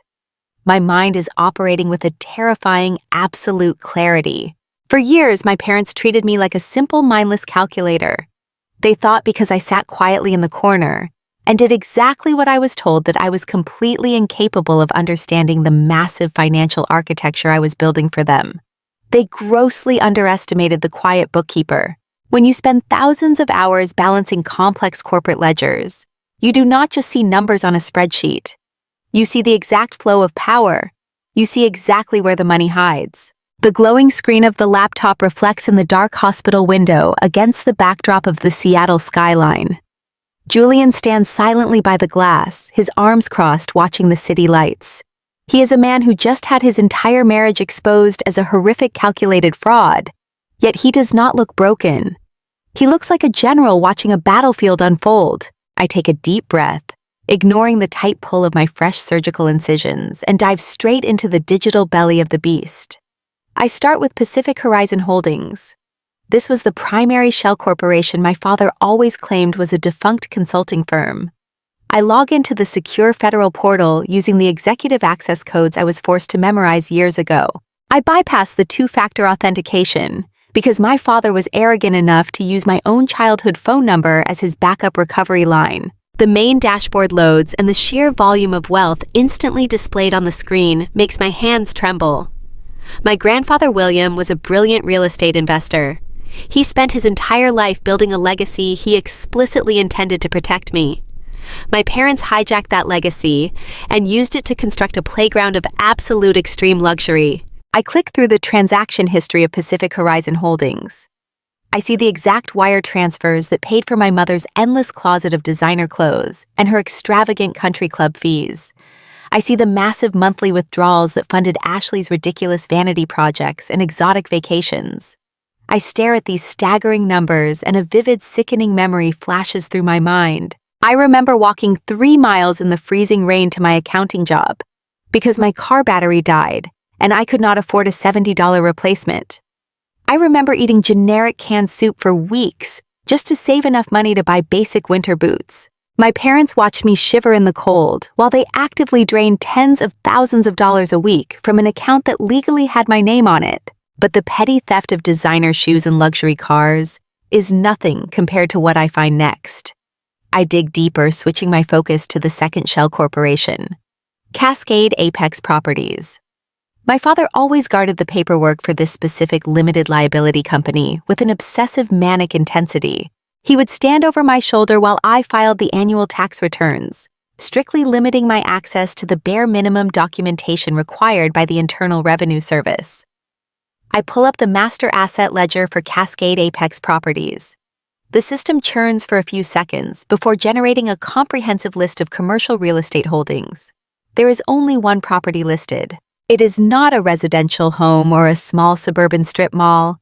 It is a massive premium commercial plaza located in the absolute most expensive financial district in downtown Seattle. I stare at the registered address, blinking rapidly, trying to make sense of the location. The address is incredibly familiar. It is a prestigious, sleek glass tower that dominates the skyline. I read the street numbers out loud, my voice barely above a raspy whisper. Julian turns away from the window, his dark eyes locking onto my face. He walks slowly toward the hospital bed, his expression tightening with a sudden, sharp suspicion. "What did you just say, Haley?" Julian asks, his voice dangerously low. "Read that address to me again." I read the exact street number and the zip code of the commercial plaza owned entirely by Cascade Apex Properties. I watched the color completely drain from Julian's face. The wealthy, composed venture capitalist suddenly looks as though the floor has dropped out from beneath him. He grips the edge of the adjustable tray table, leaning over the laptop screen to read the official property deed for himself. "That is my building," Julian says. The words hang in the heavy air of the hospital room, laced with a toxic, unbelievable realization. That is the exact commercial plaza where my flagship tech firm is headquartered. We lease the top 4 floors of that tower. The sheer audacity of my parents' scheme hits me so hard I actually gasp. The air leaves my lungs as the entire brilliant evil strategy locks perfectly into place. My parents did not just steal my grandfather's $15 million trust to buy fancy clothes. They used my stolen legacy to secretly purchase the very building where their son-in-law operated his multi-million-dollar company. They legally disguised themselves behind the impenetrable wall of Cascade Apex Properties, completely hiding their identities from the corporate leasing agents. They became Julian's secret anonymous landlords. Julian stares at the screen, his chest rising and falling with heavy, furious breaths. Every single month, my firm pays an exorbitant premium rent for those 4 floors. Julian says, his voice shaking with pure cold rage. "We signed a 10-year commercial lease with an anonymous management group. Your father sat at my dining room table and listened to me complain about the aggressive annual rent increases. He poured me a glass of my own expensive wine and sympathetically patted my shoulder, while secretly collecting hundreds of thousands of dollars of my own corporate capital. It is the ultimate parasitic double dip.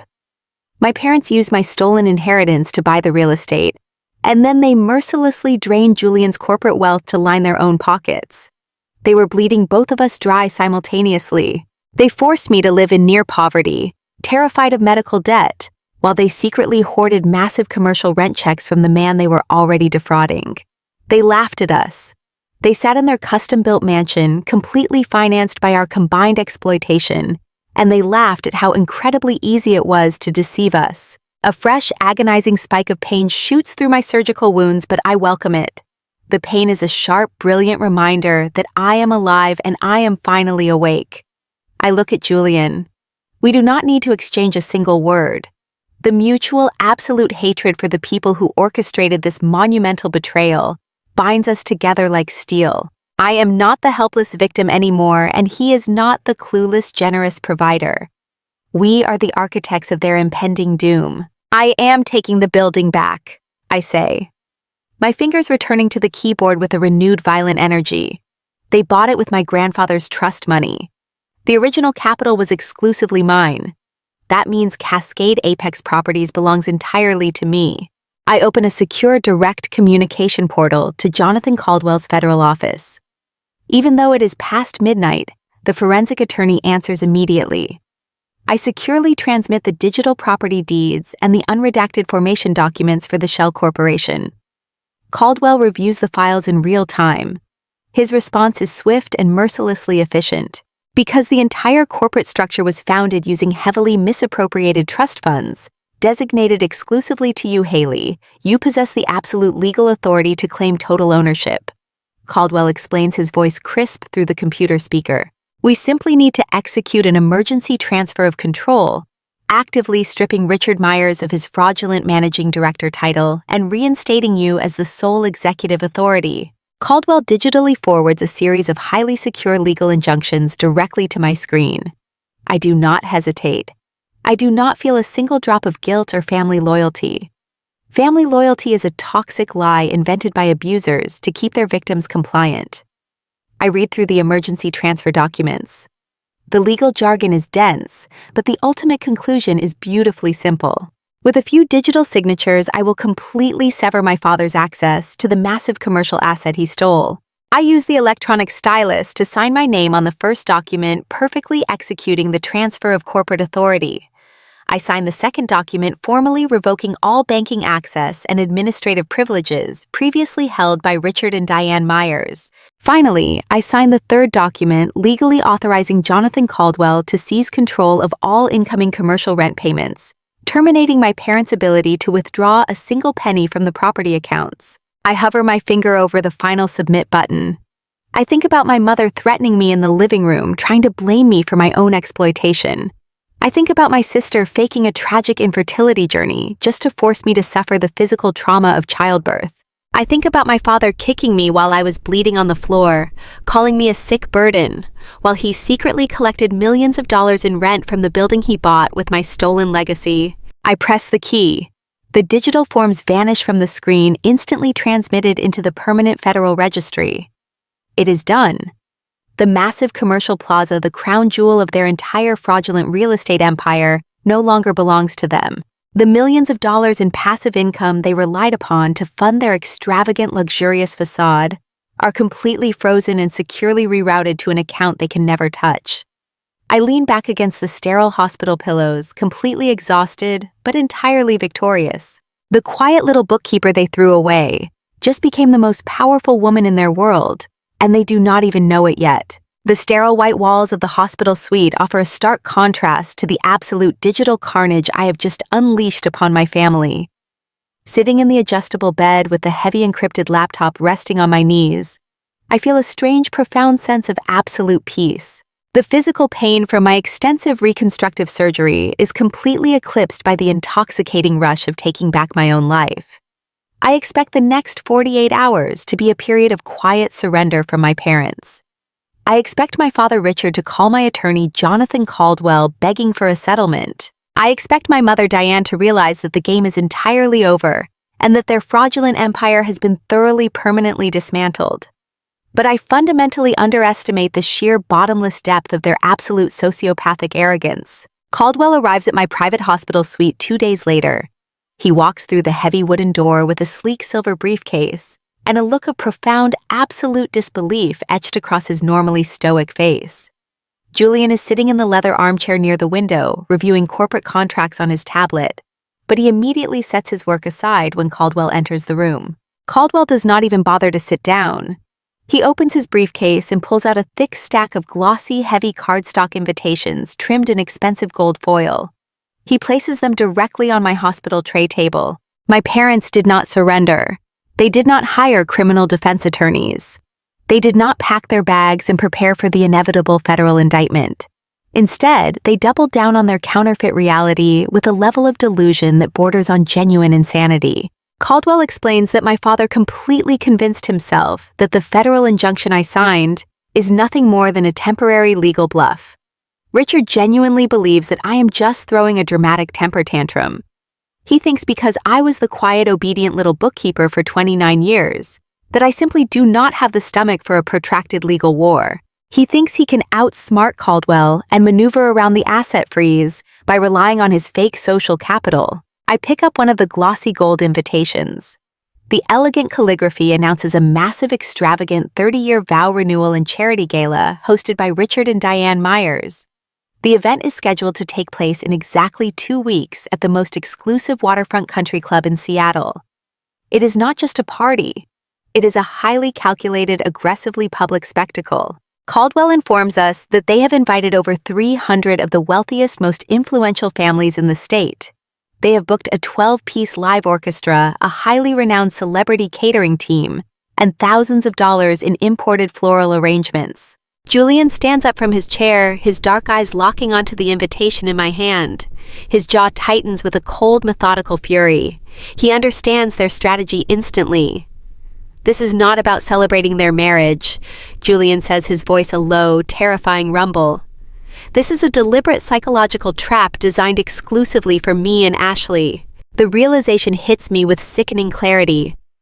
My parents know that Julian is a man who operates in the realm of silent wealth.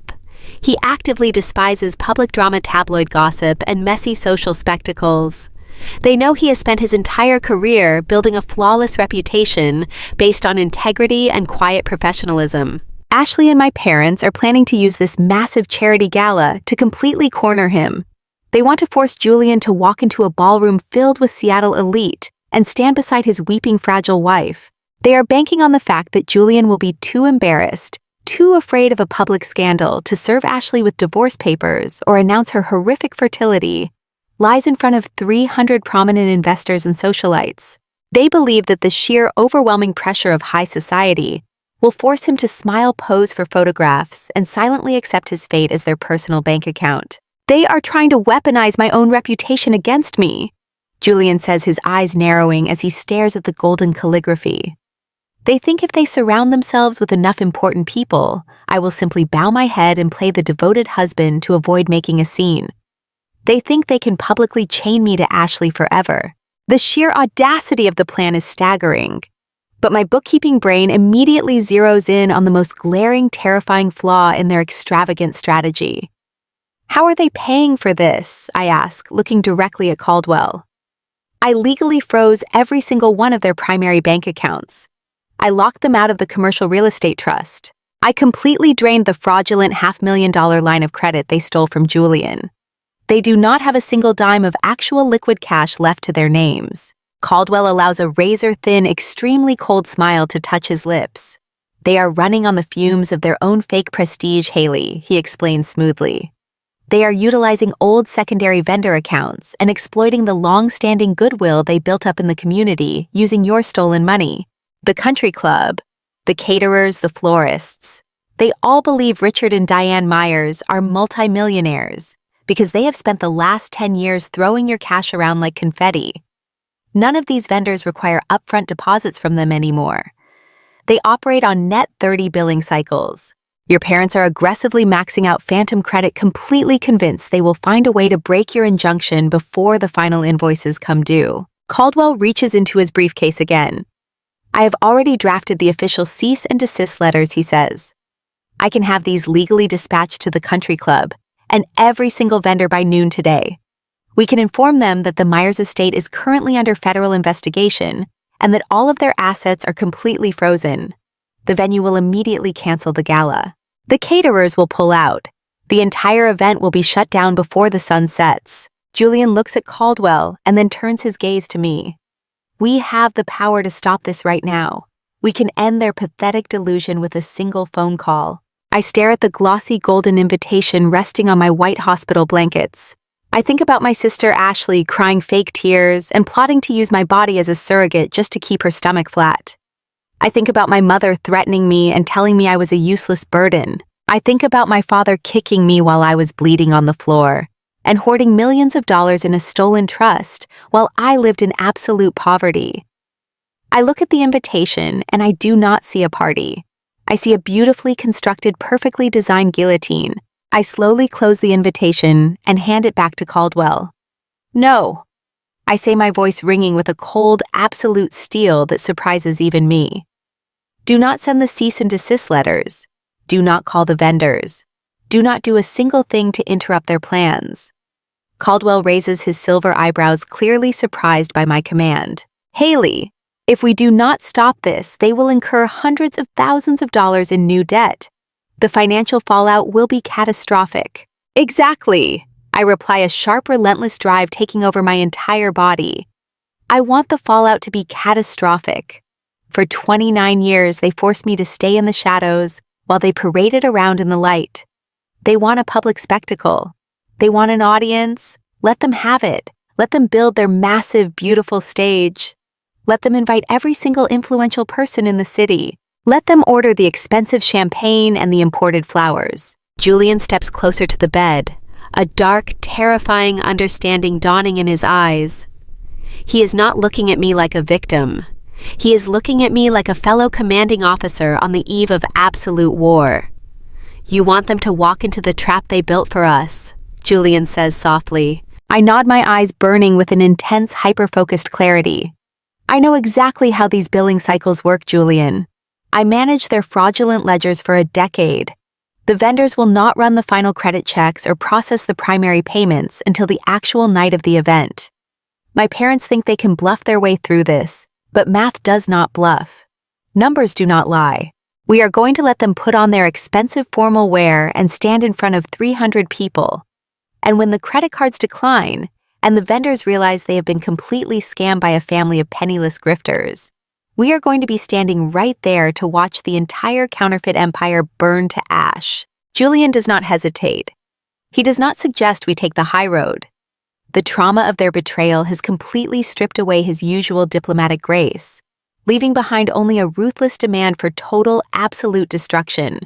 He reaches out and gently touches my shoulder, his grip firm and entirely supportive. We do not cancel a single thing, Julian agrees, his voice laced with a lethal, chilling calm. We let them max out every last drop of their phantom credit. We let them smile for the cameras. We let them believe they have won. And then we execute them in front of the exact audience they desperately tried to weaponize against us. Caldwell nods slowly, closing his silver briefcase with a sharp, definitive click. It is an incredibly dangerous game, Haley. When the financial reality hits that ballroom, it will not just be a private family dispute. It will be the total public annihilation of the Myers family name. It will be a social and financial execution on an unprecedented scale. I lean back against my hospital pillows, the dull ache in my surgical incisions completely forgotten. I look out the window at the sprawling Seattle skyline, at the towering commercial buildings that rightfully belong to me. My grandfather left me a legacy of strength and intelligence, and my parents tried to bury it in the dirt. But they forgot that seeds grow in the dark. They forgot that the quiet girl doing their taxes knew exactly how the entire system worked. Let them print the name on the invitations. I say, my voice perfectly steady and completely devoid of mercy. I have spent my whole life being invisible. It is time for them to finally see exactly who I am. The hospital room falls into a heavy anticipatory silence. We have formulated our strategy. There is no more hiding. There is no more running. We are not just going to survive their attacks anymore. We are going to actively participate in their complete and utter downfall. My parents think they are setting a brilliant social trap to force our compliance, but they are completely blind to the reality of their situation. They are gleefully, meticulously building their own magnificent execution block, and Julian and I are going to personally pull the lever.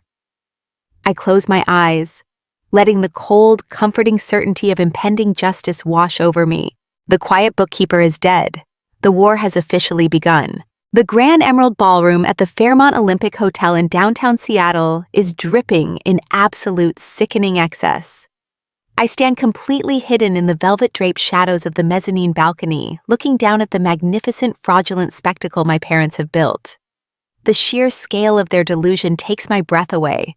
300 of the wealthiest, most influential people in the Pacific Northwest are currently mingling under massive imported crystal chandeliers.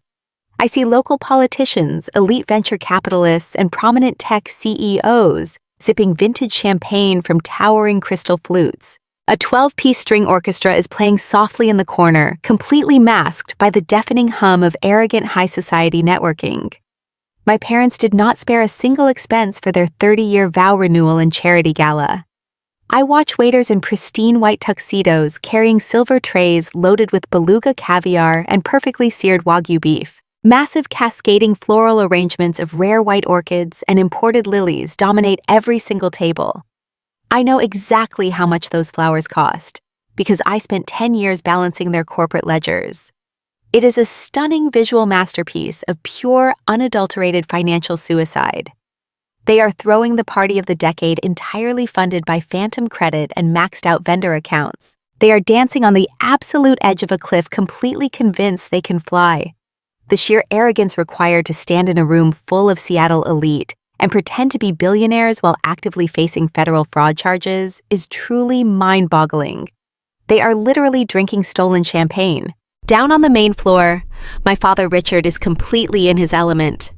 He is wearing a custom-tailored tuxedo that easily cost $5,000, holding a glass of expensive scotch and holding court with a state senator and a prominent real estate developer. I watch him throw his head back and laugh a booming, confident sound that makes my stomach churn with pure disgust. He pats the senator on the back, leaning in to share some fabricated piece of investment advice. He is playing the role of the seasoned billionaire patriarch with flawless execution. He looks like a man who owns the world, not a desperate grifter who is hours away from a federal fraud indictment. He is utterly intoxicated by the illusion of his own power. He genuinely believes that if he stands in a room full of powerful men and acts like he belongs there, reality will simply bend to accommodate his lies. He thinks the federal injunction I signed for my hospital bed was just an angry threat that he can easily bury under the weight of his fabricated social standing. A few feet away, my mother Diane is floating through a circle of wealthy socialites, like a toxic queen inspecting her loyal subjects. She is draped in a spectacular ruby red designer gown and a diamond necklace that catches the chandelier light with blinding intensity. I can read her lips from the balcony. She is bragging loudly about the family legacy. She is telling the wives of tech billionaires about her extensive philanthropic efforts and her deep commitment to family values. It takes every ounce of my willpower not to scream the truth down into the crowded ballroom.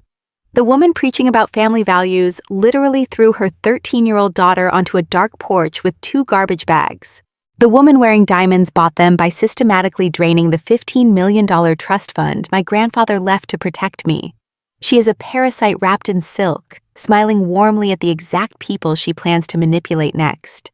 She accepts their compliments with a practiced, humble nod, completely oblivious to the fact that her entire world is about to violently collapse around her. She genuinely believes that as long as her hair is perfect and her dress is expensive, no one will ever look beneath the surface to see the rotting, decaying truth of her actual life. And then there is Ashley.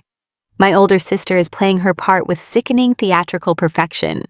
She is wearing a delicate powder blue gown that clings perfectly to her flawless, surgically preserved figure. She stands near the center of the room, surrounded by a tight circle of sympathetic women. She is not drinking champagne. She holds a glass of sparkling water, looking down at the floor with wide, tragic eyes. I watch as a prominent local socialite touches Ashley's arm, asking a delicate question. Ashley shakes her head bravely, offering a fragile, trembling smile. I know exactly what she is saying. She is telling them that Julian is just working late. She is weaving a heartbreaking narrative about a dedicated husband tied up in emergency corporate meetings, desperately trying to secure their future.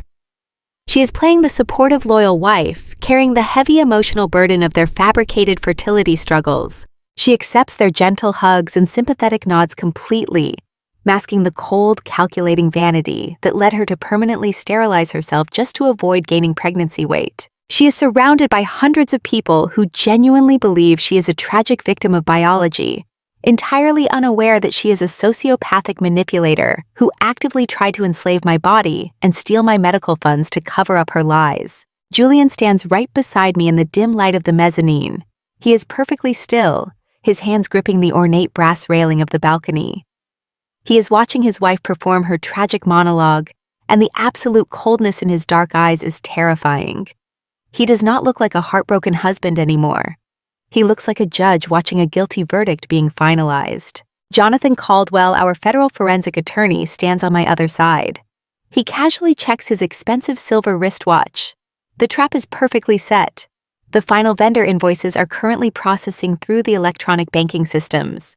The hotel management, the elite caterers, the floral designers, they are all swiping the credit cards my parents confidently provided. We are simply waiting for the inevitable catastrophic cascade of declined transactions. But my parents do not hear the ticking clock. They only hear the intoxicating applause of their own grand illusion. They think they have successfully trapped Julian. They think the sheer social pressure of this massive elite gathering will force him to walk through those ballroom doors and play the role of the loving, supportive husband. They think he will be too terrified of a public scandal to expose their horrific fertility scam in front of state senators and tech billionaires. They are relying entirely on his quiet dignity to protect their loud, aggressive lies. The orchestra suddenly stops playing. The lively chatter in the ballroom slowly fades into an expectant hush as the brilliant stage lights illuminate the front platform. A soft, elegant microphone hums to life. Richard and Diane glide seamlessly toward the front of the room, holding hands and beaming with absolute triumph. They step up onto the elevated stage, perfectly framed by the massive floral archway. The entire room of 300 powerful elite guests turns their full attention to my parents.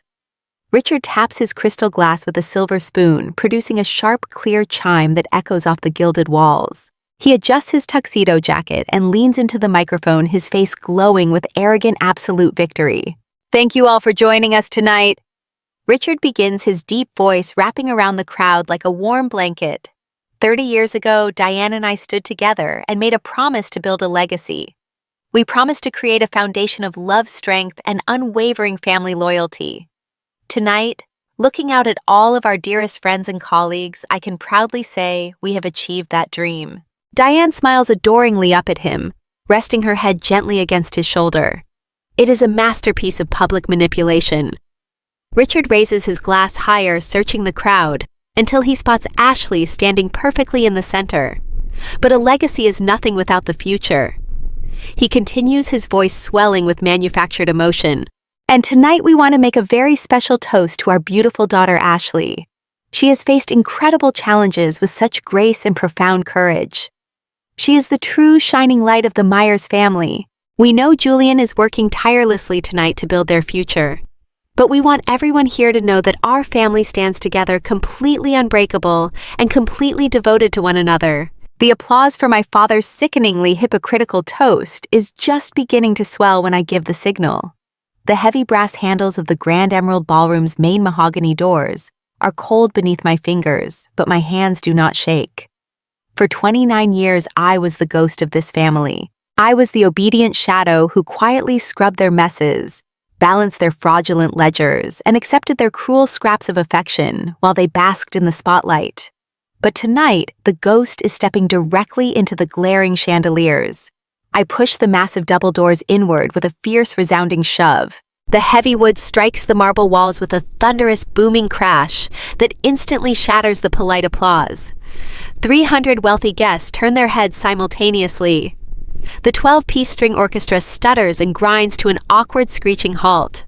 The sudden absolute silence in the cavernous room is deafening. I step over the threshold and into the blinding light of their manufactured kingdom.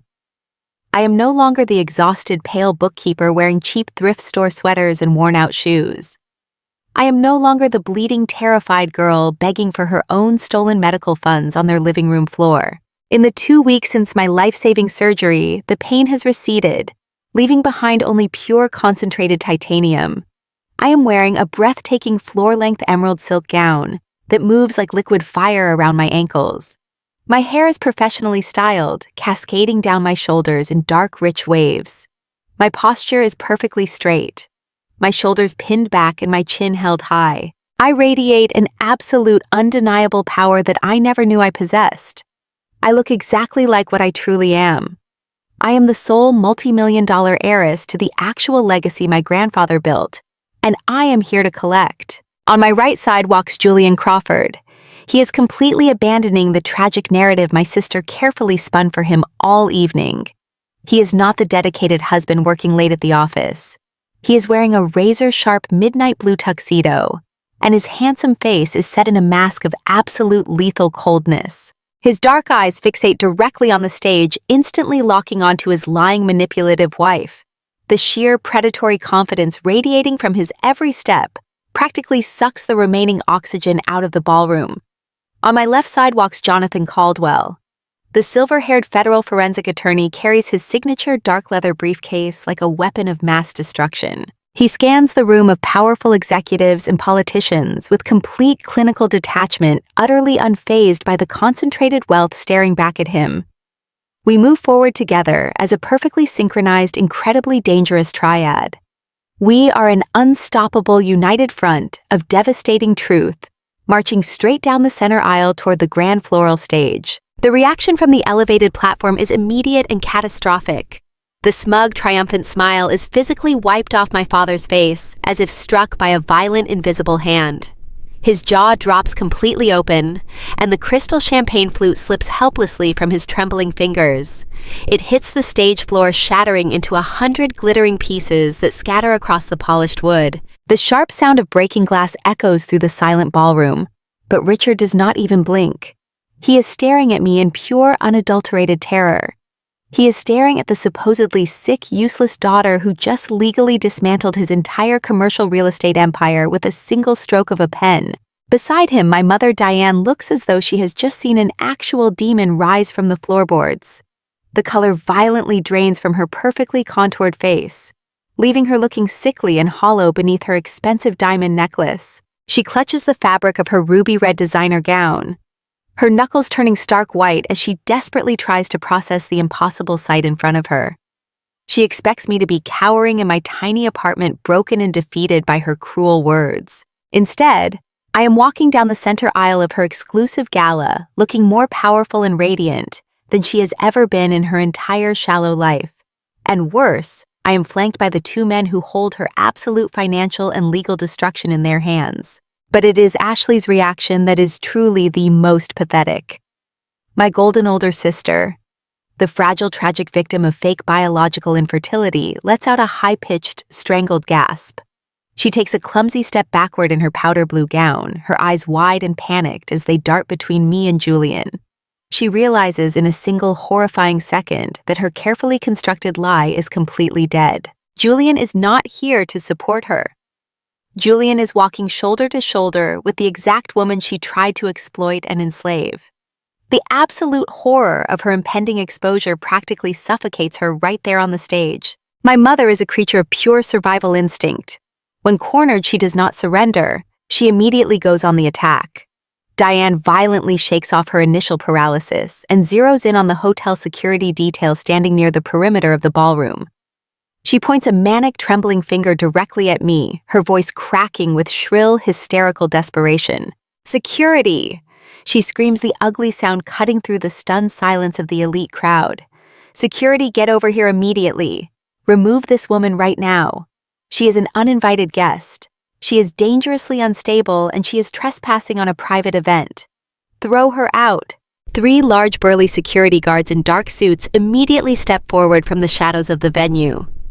They move swiftly down the side aisles, their hands resting on their earpieces, preparing to intercept us before we can reach the front row of VIP tables. Diane breathes a heavy, visible sigh of relief, expecting to watch me get aggressively manhandled and dragged out of the ballroom in total humiliation. She crosses her arms and lifts her chin, attempting to regain her shattered, arrogant posture. She genuinely thinks she still holds the power in this room. The head of security, a tall, imposing man with a stern expression, steps directly into our path, blocking the center aisle. "Mom, I am going to have to ask you to turn around and leave the premises," he says, his voice firm and professional. I do not stop walking. I do not even break my stride. I simply glance at Julian. Julian does not raise his voice. He does not posture or threaten the man. He simply reaches into his tuxedo jacket, pulls out a solid black metallic access card bearing a distinct silver crest, and holds it up in the air.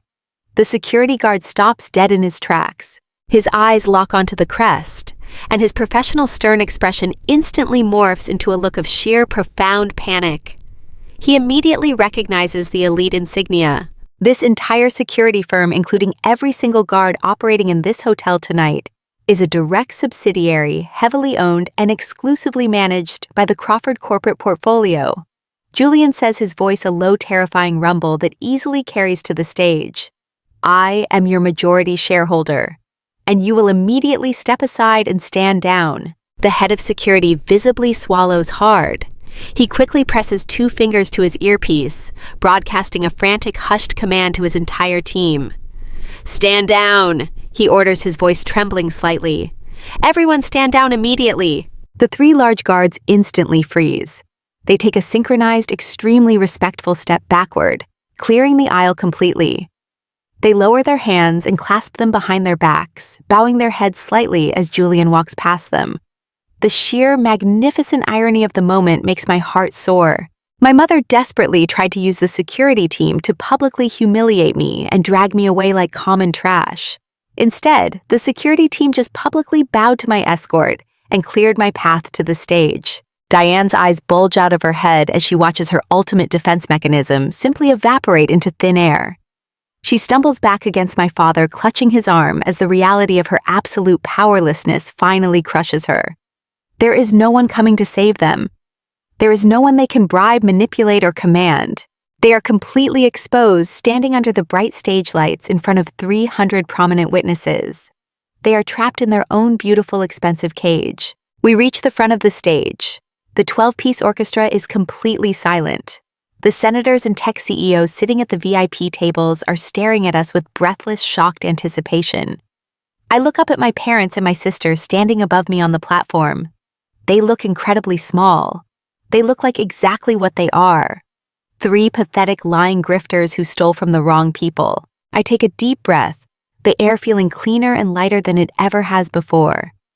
I do not need to raise my voice. The silence in the room is so profound that my words carry perfectly up to the microphone. Hello, Mom, I say, my voice dripping with cold, absolute steel. You said you wanted to toast to the family legacy. I think it is time we show all your lovely guests exactly what that legacy actually looks like. The wooden stairs of the stage creak slightly beneath my heels, but it is the only sound in the entire magnificent ballroom. 300 of the most powerful people in Seattle are holding their collective breath. I step onto the elevated platform, and the blinding heat of the stage lights washes over me. For my entire life, this was their exclusive domain. This was the pedestal where my father Richard and my mother Diane stood to project their flawless, counterfeit reality to the world. Now I am standing right in the center of it. I walk directly up to my father. He is paralyzed, his face a ghastly shade of gray, sweating profusely into the collar of his expensive custom tuxedo. His fingers are locked in a death grip around the microphone stand. I do not ask for his permission. I simply reach out and pry his trembling fingers away, wrapping my own hand around the cool metal of the microphone. I lift it from the stand. Hello, everyone, I say. My voice is not a scream. It is not a frantic, hysterical cry for help. It is incredibly calm, perfectly measured, and absolutely lethal. It echoes through the massive speakers, bouncing off the gilded ceiling and settling over the crowd like a heavy winter frost.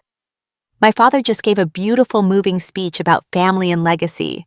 He spoke about 30 years of marriage built on unwavering loyalty. He toasted to his golden daughter Ashley and her tragic, heartbreaking struggles. It was a spectacular performance. It was flawless theater. But that is exactly what it was. Pure, unadulterated theater. A low murmur ripples through the front rows. A prominent tech executive leans over to his wife, his brow furrowed in deep confusion. My mother Diane suddenly lunges forward, her ruby red gown swishing violently around her ankles. Haley, stop this! Immediately! She hisses, her voice a frantic, desperate whisper meant only for me. You are ruining everything. Put the microphone down right now, or I swear to God you will regret it. I do not even look at her. I keep my eyes completely locked on the sea of elite guests. For 29 years, I was the invisible child in this family. I continue, my voice slicing through my mother's pathetic threats. I was the quiet bookkeeper forced to balance their corporate ledgers while living in a tiny, freezing apartment. I walked to work because I could not afford a car battery. I skipped meals to pay for basic utilities. And while I was doing that, my loving family was meticulously, systemically draining a $15 million generational trust fund that my grandfather left exclusively to me. The murmur in the ballroom instantly escalates into a wave of shocked, horrified gasps. The word 15 million hangs in the air like a dropped bomb.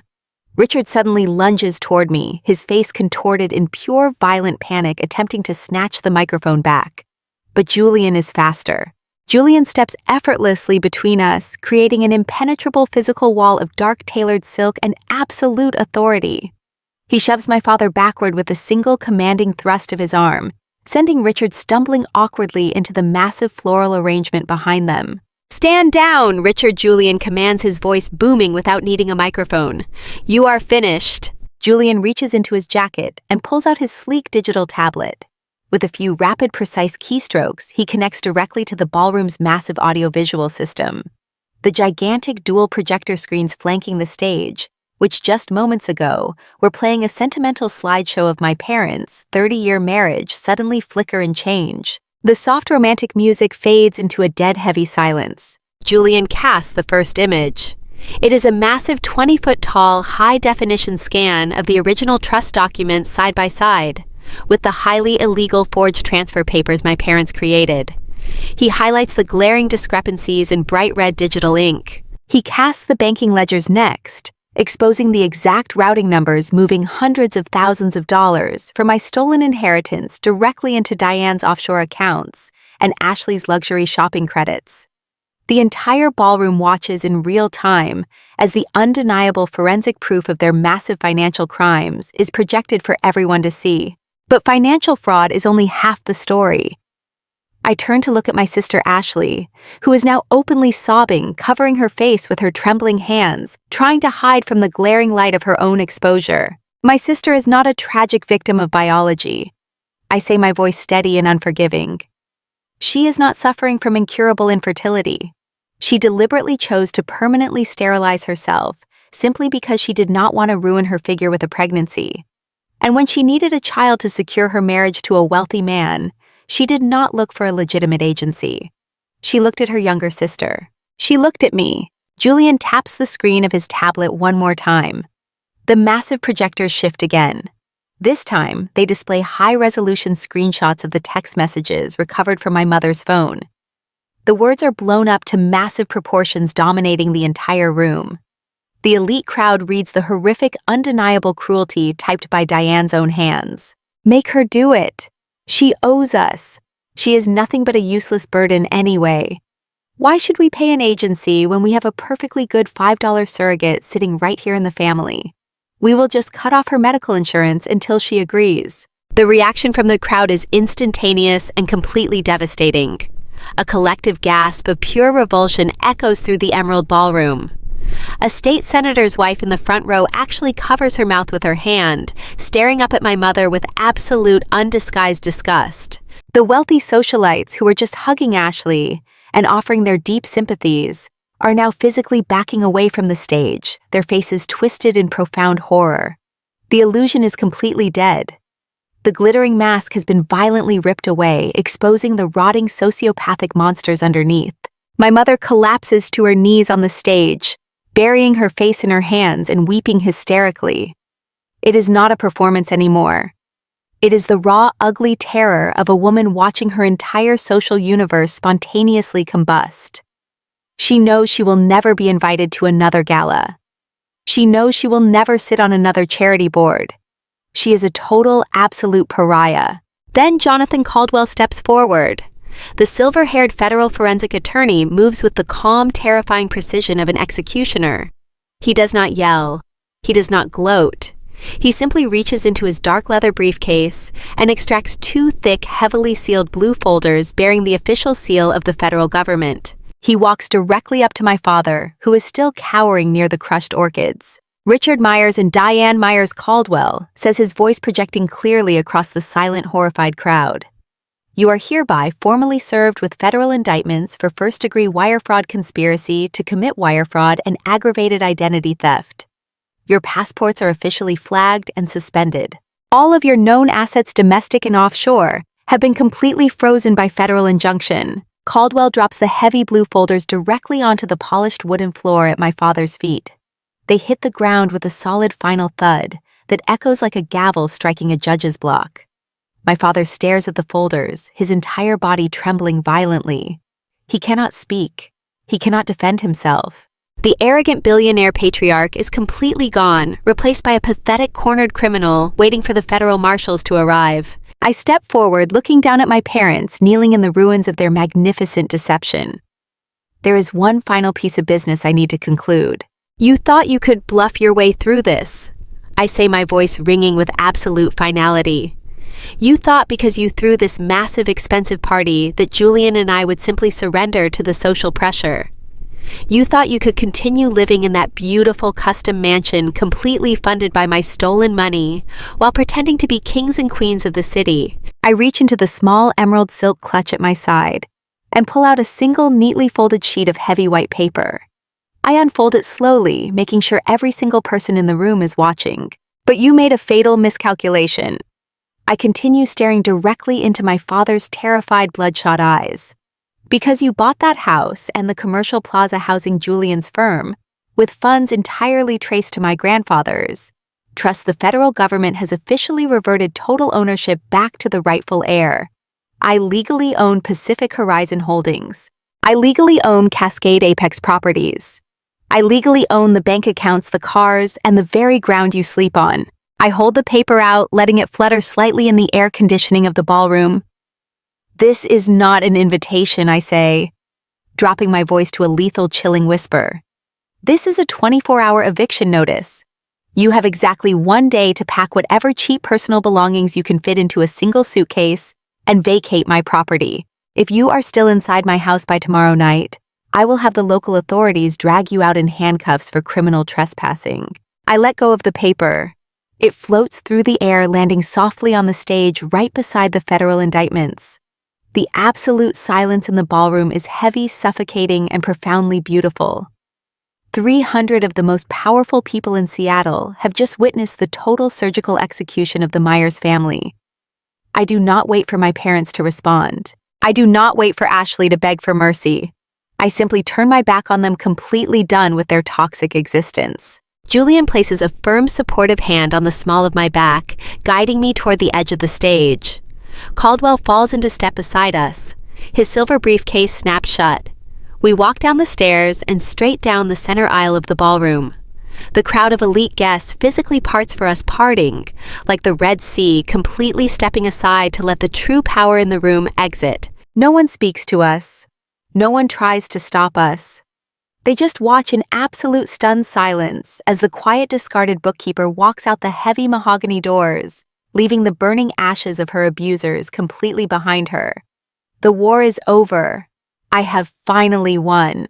The heavy mahogany doors of the grand ballroom are just inches away from my fingertips when the piercing sound of a woman completely losing her mind shatters the stunned silence of the room. It is a raw, guttural shriek that strips away every last ounce of refined high society elegance. I stop and turn around slowly. Ashley, my golden older sister, the pristine darling of the Myers family, has completely collapsed onto the polished hardwood floor. Her expensive powder blue designer gown is tangled around her knees. Her perfectly styled hair is falling into her face, and she is scrambling forward on her hands and knees like a desperate animal. She lunges across the floor and violently grabs the bottom of Julian's tailored midnight blue suit jacket. Her knuckles turn stark white as she physically anchors herself to the man she spent the last 5 years deceiving. "Julian, please," she screams, her voice cracking and echoing off the vaulted ceilings. "You cannot do this to me. You cannot leave me. I did it all for us, Julian. I did it because I wanted to be the perfect wife for you. I was scared. They made me do it. Mom and Dad forced me into it. Please, Julian, you have to listen to me. I love you." She is weeping uncontrollably, thick dark streaks of mascara running down her cheeks and staining her flawless makeup. She is putting on the absolute performance of a lifetime, desperately trying to pivot the blame entirely onto our parents. She thinks if she acts pathetic enough, if she cries hard enough in front of 300 prominent Seattle elites, Julian's protective instincts will simply kick in. She expects him to kneel down, pull her into his arms, and shield her from the public humiliation, just like he always shielded her from everything else. But Julian does not kneel. He does not soften. He looks down at her hands, desperately clutching his jacket, and his handsome face contorts into a mask of pure, absolute revulsion. He looks at her as if she is a venomous insect that just crawled out of the dirt. He reaches down, and with a terrifying, calm, methodical strength, he physically peels her shaking fingers off his expensive fabric one by one. He steps back completely, severing the physical contact between them. "Do not ever touch me again," Julian says. His voice is not a yell. It is a low, vibrating command that carries more devastating authority than any scream ever could. It is the voice of silent, immovable wealth dismissing a pathetic common fraud. You do not know the meaning of the word love, Ashley. You only love the credit card limit I provided. You thought I was just a blind, generous fool you could permanently chain to your vanity. You thought you could harvest your own sister's body just to avoid stretching out your stomach. You disgust me on a fundamental biological level. Ashley gasps, choking on her own tears, completely paralyzed by the sheer, unyielding coldness in his eyes. Julian reaches inside the breast pocket of his jacket and slowly withdraws a thick, folded manila envelope. He tosses it casually onto the floor. It lands with a soft thud right next to Ashley's trembling hands. "Those are the finalized divorce papers," Julian explains, his tone utterly devoid of any human warmth. "And before you start calling your corrupt lawyers calculating how many millions you plan to extract from my company, let me save you the legal fees. I had my attorneys invoke the severe fraud and intentional deception clauses explicitly buried in our prenuptial agreement. By actively lying about your medical fertility and orchestrating a systemic extortion plot against Haley, you have completely voided every single financial protection in that contract. You get absolutely nothing, Ashley. No properties, no liquid assets, no settlement payouts. You are walking out of this marriage with zero alimony and zero dignity." Ashley stares at the manila envelope as if it is an explosive device. She lets out a hollow, wheezing sob, totally crushed by the realization that her luxurious billionaire lifestyle is permanently over. She is going to be penniless. Before anyone else in the ballroom can even process Ashley's total financial annihilation, the heavy wailing sound of approaching sirens bleeds through the thick glass of the hotel windows. The flashing red and blue lights reflect violently against the crystal chandeliers, painting the entire emerald ballroom in the stark, undeniable colors of a criminal raid.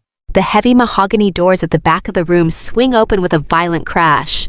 A dozen uniformed Seattle police officers and 2 plainclothes federal marshals march directly into the gala. They do not pause to admire the floral arrangements or the caviar. They move with aggressive tactical precision, completely ignoring the gasping wealthy socialites as they march straight toward the front stage. My father Richard attempts to puff up his chest, trying to summon one last shred of his fake billionaire patriarch persona. "What is the meaning of this?" he stammers, holding up a trembling hand. "You are interrupting a private elite charity event. I demand to speak to whoever is in charge here immediately. The lead federal marshal." A tall man with a face carved from stone does not even slow down. Richard Myers and Diane Myers, he barks, his voice echoing like thunder. "You are both under arrest for multiple counts of first-degree wire fraud, criminal conspiracy, and severe identity theft. Turn around and place your hands firmly behind your backs." My mother Diane lets out a piercing, hysterical scream. "No," she wails wildly, backing away from the officers and bumping into the stage equipment. "You cannot do this. We are respected members of this community. We are hosting a gala. You are making a terrible mistake. Haley, tell them to stop. Tell them you made a mistake." I stand silently next to Julian and Jonathan Caldwell, watching the beautiful, devastating machinery of justice grind my abusers into dust. I do not say a word to her. I do not need to. The officers forcefully grab my father's arms, twisting them behind his back, and snapping cold, heavy steel handcuffs around his wrists. The sharp metallic click of the cuffs locking into place is the sweetest music I have ever heard in my entire 29 years of existence. 2 other officers grab my mother, ignoring her frantic sobbing as they secure her wrists as well. The entire ballroom of 300 powerful elite guests watches in absolute stunned, horrified silence as Richard and Diane Myers, the supposed kings and queens of Seattle high society, are aggressively marched down the center aisle in handcuffs. They are publicly paraded past the tech CEOs, the venture capitalists, and the state senators they spent 10 years desperately trying to impress. It is the ultimate final walk of shame. Their grand, magnificent illusion is dead, and they are being dragged out into the cold, harsh reality of a federal prison sentence. I turn to Julian and we walk out of the ballroom together, stepping out into the cool, crisp Seattle night air. For my entire life, I believed that family loyalty meant silently carrying the crushing burdens of the people who abused me. I believed that if I just worked hard enough and stayed quiet enough, they would eventually learn to love me. But watching them being loaded into the back of a police cruiser, I finally understand the absolute truth. You cannot earn love from people who view you as nothing more than a convenient resource. Setting boundaries is not an act of betrayal. It is the ultimate act of basic survival. I am walking away from this hotel as a free, incredibly wealthy woman, completely in control of my own destiny. If you have made it this far into the story, I want to ask you something very important. Have you ever had to draw a hard, definitive boundary with your own toxic family members? Have you ever had to finally choose your own sanity over their comfort? I want to hear your story. Drop a comment below and tell me exactly where you are watching from and what time it is there right now. If this story resonated with you and you love seeing absolute justice finally served, please hit that like button and subscribe to the channel. Your support helps bring more of these empowering stories to light. Until next time, remember that you hold the keys to your own freedom and you deserve peace. The morning sun reflects off the pristine glass of my corner office, illuminating the heavy mahogany desk where I sit. It has been exactly 6 months since the night I walked out of the Emerald Ballroom and left the burning wreckage of my toxic family behind. 6 months since I traded a life of silent, terrified servitude for uncompromising freedom. I take a deep breath of the crisp Seattle air and, for the first time in 29 years, my body does not ache. The reconstructive surgery to repair the severe endometriosis was a complete success. The physical pain that once threatened to tear me apart, the agonizing pelvic trauma that my sister Ashley tried to exploit for her own selfish vanity, is gone. I am fully healed and finally sitting exactly where I belong. I look around my spacious office. The polished brass plaque on the heavy oak door reads Sterling Financial Recovery. I did not just take back my grandfather's $15 million trust and the commercial real estate portfolio my parents stole. I used that generational wealth to build a sanctuary for people trapped exactly like I was. My firm specializes in forensic accounting and legal asset recovery for victims of familial financial abuse. The obsessive, meticulous bookkeeping skills my father forced upon me when I was a terrified teenager are now my ultimate weapon. Every day I sit at this desk, helping vulnerable women untangle their stolen assets. I track hidden offshore accounts. I expose fraudulent shell corporations. I use my encyclopedic knowledge of corporate deception to dismantle financial abusers and give them the absolute justice I claim for myself. A gentle knock on the glass door pulls me from my thoughts. Julian steps into the office carrying 2 steaming cups of artisan coffee. He is wearing a sharp tailored charcoal suit, looking incredibly relaxed and genuinely happy. The heavy, suffocating burden of his fraudulent marriage to Ashley has been lifted from his shoulders. We did not fall into some chaotic, dramatic romance. Instead, we forged an absolute, unbreakable friendship founded on profound mutual respect and shared survival. He is my closest confidant and my most trusted business partner. His venture capital firm operates out of the top 4 floors of the commercial plaza I now legally own and manage. We share the building our victories and the quiet, profound peace of people who fought our way back to the light. Julian hands me a coffee, taking a seat across from my desk. He casually mentions the latest update from our federal forensic attorney, Jonathan Caldwell. The contrast between my current reality and the pathetic existence of my abusers is almost poetic. My parents, Richard and Diane, are no longer attending exclusive charity galas or bragging to state senators. They reside in a dilapidated cheap motel on the outskirts of the city. Their bank accounts remain completely frozen under severe federal injunction. They live off state assistance and whatever legal scraps Caldwell allows them to access for basic survival while they await federal sentencing. They face up to 20 years in a federal prison for wire fraud and identity theft. My mother, who used to drape herself in stolen diamonds and scream at me for ruining her perfect image, now spends her days sitting in a dingy motel room staring at peeling wallpaper. The high society elite she desperately worshipped blacklisted her the exact moment the handcuffs clicked around her wrists. And then there is Ashley, my golden sister who permanently sterilized herself to avoid gaining pregnancy weight and tried to force me into surrogate slavery, is finally learning the true value of hard work. Because Julian brilliantly invoked the severe fraud clauses in their prenuptial agreement, Ashley walked away from her luxurious marriage with absolutely nothing: zero alimony, zero hidden accounts, zero settlement payouts. Today, she works a minimum wage retail job at a suburban department store. The woman who used to spend thousands of dollars on custom designer gowns now wears a cheap polyester uniform and stands on her aching feet for 8 hours a day, folding discounted sweaters for ungrateful customers. She is cut off from the wealthy social circles she practically worshipped. She tried to reach out to me once, sending a desperate email begging for a small loan just to get back on her feet. I read the email and felt nothing. No guilt, no anger. I simply pressed delete and erased her from my digital world, just like I erased her from my actual life. I sip my coffee and look at Julian smiling softly. Sitting here in the bright morning light, I finally understand the breathtaking peace that comes from excising toxic blood from your life. For 29 years, I believed the dangerous lie that family is an unbreakable bond regardless of how terribly they treat you. I believed that if I worked harder, sacrificed more, and stayed quiet, they would eventually learn to value me. But you cannot earn love from monsters who only view you as a convenient resource. Setting a firm, uncompromising boundary is not an act of cruel revenge. It is the ultimate act of basic human survival. You do not owe your abusers a seat at your table, simply because they brought you into this world. Today, I am completely free. I built a new family out of loyalty, respect, and truth. If you have made it to the end of this story, I want to ask you a question. Have you ever found the courage to permanently cut off a toxic family member and completely reclaim your own life? Drop your story in the comments below and let me know where you are watching from and what time it is there right now. If my journey resonated with you, please hit that like button and subscribe to the channel for more stories. Until next time, remember that you hold the ultimate key to your own freedom. You are brilliant, powerful, and enough.